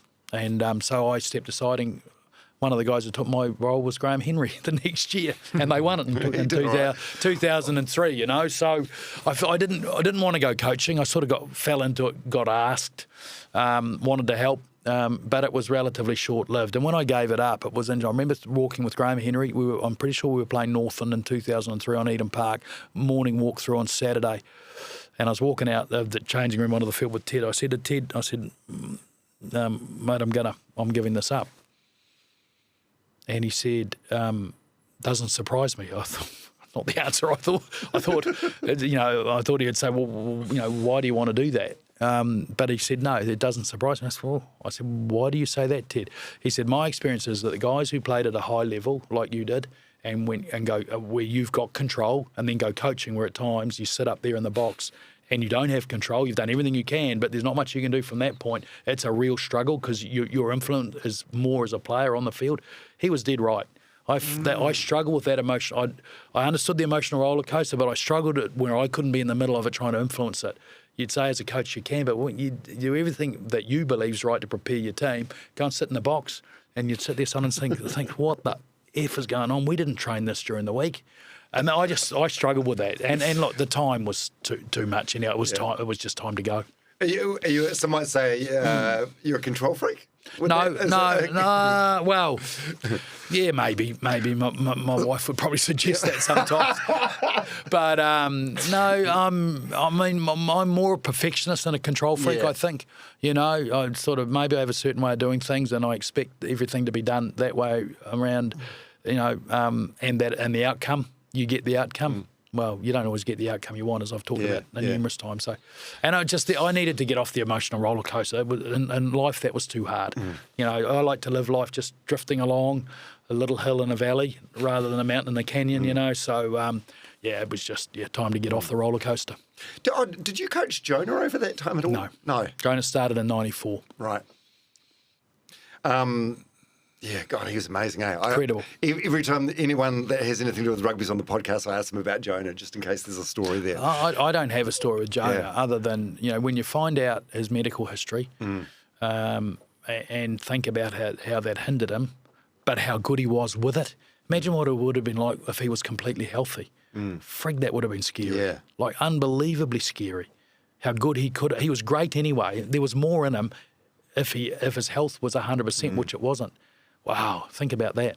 Yeah, for such a small part of his career, he was firing on all cylinders, eh? Well, I don't know that he ever fired on all cylinders. Yeah, I think the health thing was pretty evident from the start, but kept from us because John Mayhew was his doctor who looked after Jonah, and the medical ethics determined privacy, and Doc honoured that. But you find out all these years later about how much Jonah was hampered by it, but how good he was with it. Wow, it's mind-boggling how good he ultimately could have been.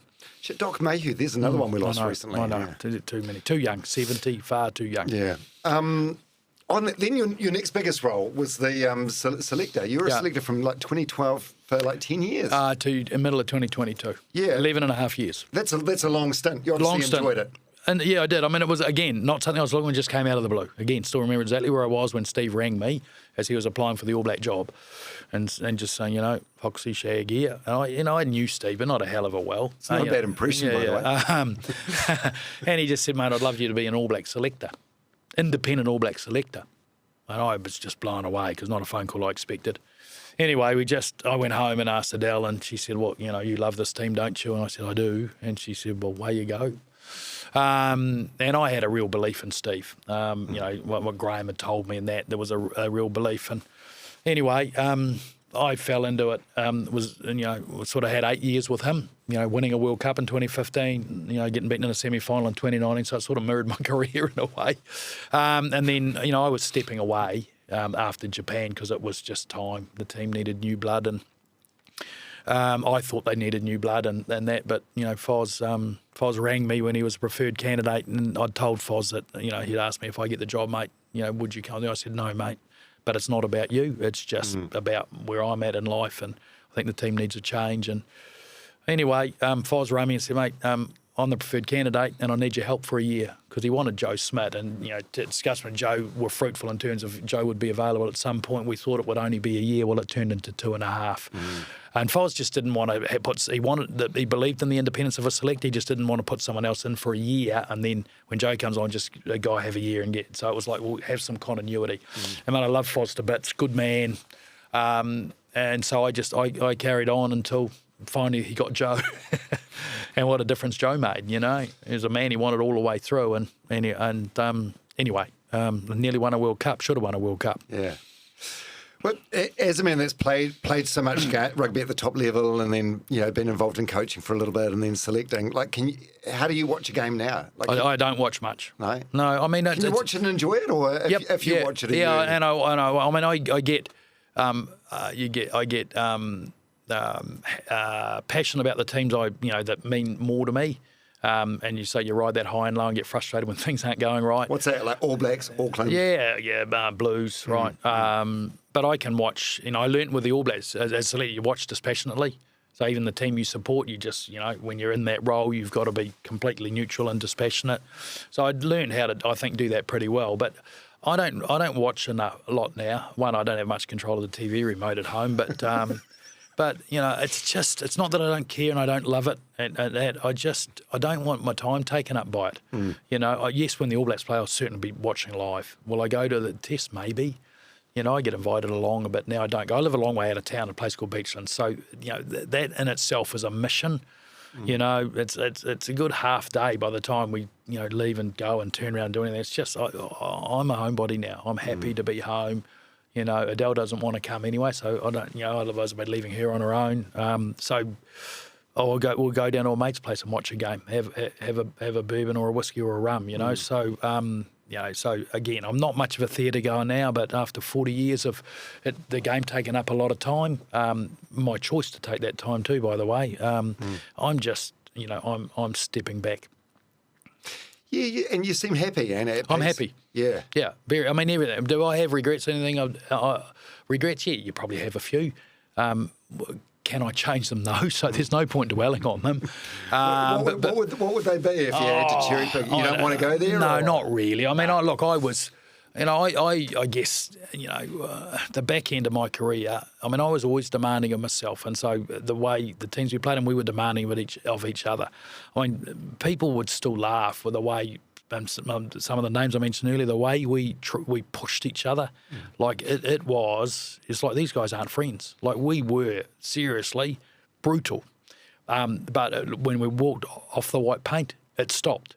So people could never figure that out. It was always about getting better. And so I became, I was part of that group being very demanding. And I guess some other players that came in from time to time, didn't react as well to that. I just probably wasn't emotionally aware enough to understand it.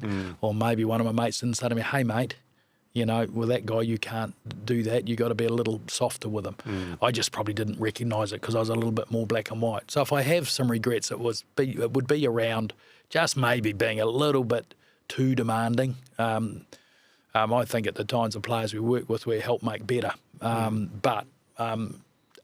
look, those players, there's only one or two of them. I don't, when I bump into them, we never talk about things like that. But if I have, and I'm not going to name names, but probably that's the one thing I think back. Because the number one rule of management is to treat people properly. Yeah. Now, while I wasn't management, I was playing, and maybe my motive was right to help push them to get better so the team gets better. Maybe the way I went about it was just, didn't recognise that you can't treat everyone the same. Whereas the environment I grew up in, that's what we did. I didn't spend that much time together, so that's the way. But we were great mates. We could let that go. Maybe some players found that a little bit harder to let go than others. And so, again, not litigating names. It was probably the one thing I think, would I do that a bit differently? Probably. Well, I think that's as a man in his 60s, I think that's a nice regret to have because it means you've evolved and you've maybe softened a bit or changed as a person. Yeah, well, I didn't learn that the number one rule of management is to treat people properly until much later when I heard Graham Henry talk about it. At a speech I was sitting at and he spoke this, I thought actually that resonates. So. What's your relationship with vulnerability like now? Like, there's been a couple of points in the podcast where you've got emotional talking about the late Martin Crowe, but have you got like a good inner circle of friends and some people you can talk to about serious stuff? Yep. Let your walls down? Yep, but I don't. I mean, generally, I'm very satisfied with where I'm at, so I don't. Those conversations don't happen. But I know. I know Adele's sort of, at times might have been worried about, you're a bit short-tempered, you're a bit stressed, what's going on, and I'm sort of not that keen to talk about it, but she has rung JK a couple of times, and then I'll get my mate call me, you okay, buddy? No, I've probably had that a couple of times, to be honest, so it's not really, but that's, but we have, when things happen in people's lives, the good things, we all, well done, bud, grandkids ring in congratulations or achievement or something. But at the same time, when something happens, because we're at the time of life where deaths are happening around us of family members and they're all people we knew, we're all in touch with each other. So, I mean, at the moment, life for me is just trundling along. It's not even hills and valleys now. It's a nice little nice little flat plain with a little bloody hump you got to go down and up. So I mean, I think I'm fortunate. Got a good family around me. Made a very good choice in terms of who I partner with for life. I'd like to think Adele made a good choice too, but that's for her to judge. Get her on the podcast. Got good mates, good parental support. We got in our little community in Beachlands, got good mates in Beachlands. Just as I said, life's good. Yeah, it's neat. It's like seeing this book, The Game, The Goal, which came out in the early 90s, and the photos of Adele and the way that she talks about you, and then watching her on the episode of This Is Your Life. Yeah, you married right, hey? You did good. I think it was one of the most important decisions you make in your life, to be honest. We don't always get that right either. But I'd like to think we're very happily married. We've raised a good family. Got, as I said, got grandkids. All the family's doing well. So, they've got good support networks and friends around them. And, my daughter's deeply involved in the community there and the local play centre and that sort of thing. So, yeah, it's just life's good. What are you most afraid of at this stage of life?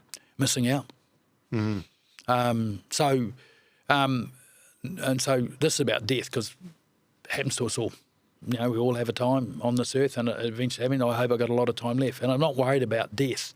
I'm worried about missing out. Yeah, the FOMO. Yeah, the kids, the grandkids. I'd love to see, the grandkids grow and blossom and start playing sport, and if we're lucky enough to be still around when they get married. All of those things. That's what I guess. I'm not so much afraid. I'd be sad to miss it. Not so much afraid to miss it. Yeah. Because at the end of the day, I guess I'm a bit of a fatalist around this. When death is final and you don't know about it. That's what's left behind. You're not aware of because they're dealing with it. But the one who's died is not here anymore. So you see that enough, and so you say, well, that's the bit you'd be sad about, and sad about missing out more time. But we all have a length. We'll be here, and that'll be determined at some stage in the future. That's the certainty for all of us, eh? Like we're all going to go, and when none of us know birth, death, and taxes. Oh, taxes! A lot of taxes. But you never know. You never know when your time's up. But for most of us, it's a lot less than what we want. That's it. Yeah, I guess so. Yeah, I guess so. And look, I suppose part of it depends on what your health's like towards the end. Because if you're getting to a point where life's not good, I know maybe your choice would be, if I had a choice, I'd like to not have to suffer this anymore. If you're healthy enough, well and good. But that's in the future. We don't know how all that's going to. And the way I'm feeling at the moment, God, knees and blimmin' wrists and bloody. You want to be like Sir Graham Henry. Like I see him marching around him and Raywin. They go for like brisk 10-kilometre walks. Yeah, I walk. I walk the dogs 6 mornings a week. Right, that's part of my routine. Get out of bed and walk the dogs. Right, for an hour, or nearly an hour each day. But I've got a knee replacement that's due to go again. I'm getting that done in July. So it'll set me back for a bit, but it'll actually push me forward when I get through the rehab, because at the moment it's a bit niggly and slowing me down, and can't do quite what I want to do. But, I get that fixed soon. You still get recognised a bit in public? What do people talk to you about? They talk to you about the old rugby stuff? Or? No, about Ryan. Yeah, okay. Yeah. Which is cool. I love that. Eh?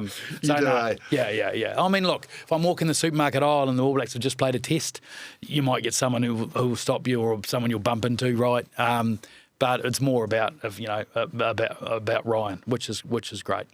That's so cool. And what about legacy? Is that something you think about at all? Like how you want to be remembered? How would I want to be remembered?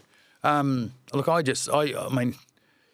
the rugby side doesn't bother me. It's actually, I want to make sure that when you're not here, from a family point of view, that you're remembered. I'm a good husband, I'm a good dad, I'm a good granddad, that the family will remember you with great fondness because you gave time and you cared and you gave love, and that's the legacy for me. The sport thing, yeah, nice, but I'm not, if the family had blown up and I had rugby, I'd be terribly sad. As I said, I'm happy. Life's good, and that's because because of family, not because of the rugby. I reckon that's a great place to end it. It's Yeah, that's wonderful. That's really profound. You know what I like about this, because we didn't prepare anything. So I had no heads up on the questions. So it becomes, you just go where you want to go. That's what I like about long form, and it doesn't have to be on a particular topic. And so you get surprised with questions that a couple of the lines at the end, I don't think I've ever been asked before. So it makes you think about what's important. Yeah, okay. Well, there's got another one. I've been cutting something as we go. Like there's a lot that we didn't talk about, the rugby stuff, like Auckland's incredible unbeaten run, and but on the big scheme of things, as you've just said, none of that's sort of really important. But there's one thing that I do ask a lot of my guests towards the end.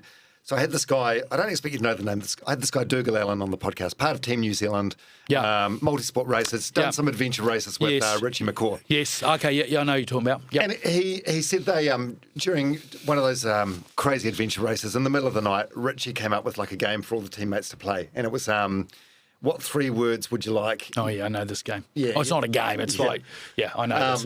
What 3 words would you like your friends or family to be saying at your funeral? And I've asked this to a lot of guests, and I've thought about it more and more over the time, and it's actually a good way to reverse engineer your life, because if you know what those words are, then you can start living in a way that's going to increase the chance. So this is a question that Steve used to use when you're trying to help a player. He'd say, well, this is about how your peers. So if the player had 3 words, what 3 words do you think they would use? So how would you describe yourself in 3 words? And then what do you think your peers would say? It's an interesting thing to get alignment, right? Because that's about self-awareness. Yes. Because if it's not aligned, you don't have your self-awareness about what your peers think. So that's sort of very strongly used in an All Black environment. And you've just hit me with it. So I haven't actually really thought about it. But one of the words would be loyal. Right? I'd like to think that I'm loyal to friends and family. Loyal, caring, probably mirrors a little bit. Look, and at the end of the day, another word that probably a lot of my contemporaries say is driven. Right? I remember watching Richie's Chasing Great. And when I'm watching The Last Dance, the Jordan thing, there's one word that resonates with these guys, because this is, again, we talked earlier about what sets the very best apart. Well, there is a drive in them that is at a different level than the rest. And Richie McCaw had that, because that's, for me, is right. And I remember in the watching the Jordan thing, and he was asked a similar question. And I said to my wife, I know the word he's going to use. He's going to say driven. And look, within about 3 words, third word of the sentence, the word driven came out, because you could see it in him. And I'd like to think that I'm driven. But driven wasn't just around sport. It was around, you build a business to help. You got to work. You got to earn a crust. You got to look after your family, and driven around family to make sure you have a good family. You're driven to do the good things around family life, to raise a good family, to set the right boundaries and values and all of that sort of thing. Probably loyal, caring, and driven. 3 great words. Yeah, driven to be the best version of yourself. And as I said, it's not just about the race. It wasn't just about the sport. Yeah, great words. Are you proud of yourself? Yeah, and I'm proud of what's around me. Especially family, but proud of mates, good mates. Proud of what I achieved in footy. Proud of what I've achieved. I've been in the business I'm in, and it's morphed a little bit through some shareholding changes and a merger. But I started in January 1986, and I'm still in the same business, more or less. So again, I'm proud of, we've built something that has been good for my family, but good. I'd like to think good for the employees that work for us and looks after their family. Proud of the family that's around me that I've been part of helping create, and I think that family life is good. Awesome. By the way, I don't think Ryan's sitting around waiting for an inheritance. I think he's all right. Might be wanting one from him. No. I mean, look, at the end of the day, the money's a byproduct of success, isn't it? But he's doing well. But we were in the US recently. The market's enormous. And that's I heard Greg Foran talk about it on an interview recently with, and I think it was with Mike Hosking. I can't quite remember. but talked about, he ran Walmart and now he's running Air New Zealand. They go big businesses, but the difference is, and he talked about this, is what's our biggest challenge? Scale, or lack of it. It's a real challenge here. We like being a small little country, but it creates some enormous challenges because we have a lack of scale. And when you go to America and see the scale of 350 million versus 5 million, and the market that it's in and the value it generates out of media, that's why these guys have all these big salaries and play for big money, because they're just in a market that it's just not. And it is what it is, but, scale, a lack of scale is a real challenge for this country. Hey, I really appreciate you being here today. Oh, my pleasure. Been fun. It's been, has it been fun? Yeah, it has been fun. Yeah. You took me a couple of places I wasn't expecting, but that's okay. Oh, what was that? No, well, getting into the family, and I drove that a bit to be fair, but, I knew the Marty Crow thing would come out, and so I try and prepare for that, but it still gets me. And, we didn't cover it that much rugby, which is cool because I'm quite happy for that to be, that's part of history, can't change it, consigned to, proud of it. But, I retired in 1993, so that's a long time ago. Well, it's been a wonderful career and a wonderful life, and I can't thank you enough for coming on the podcast. Actually, I think this is the first father and son I've had on the podcast. Ryan and Grant. Oh, that's nice. I really appreciate it. You're a great man, Grant. Cheers, Dom. Thank you.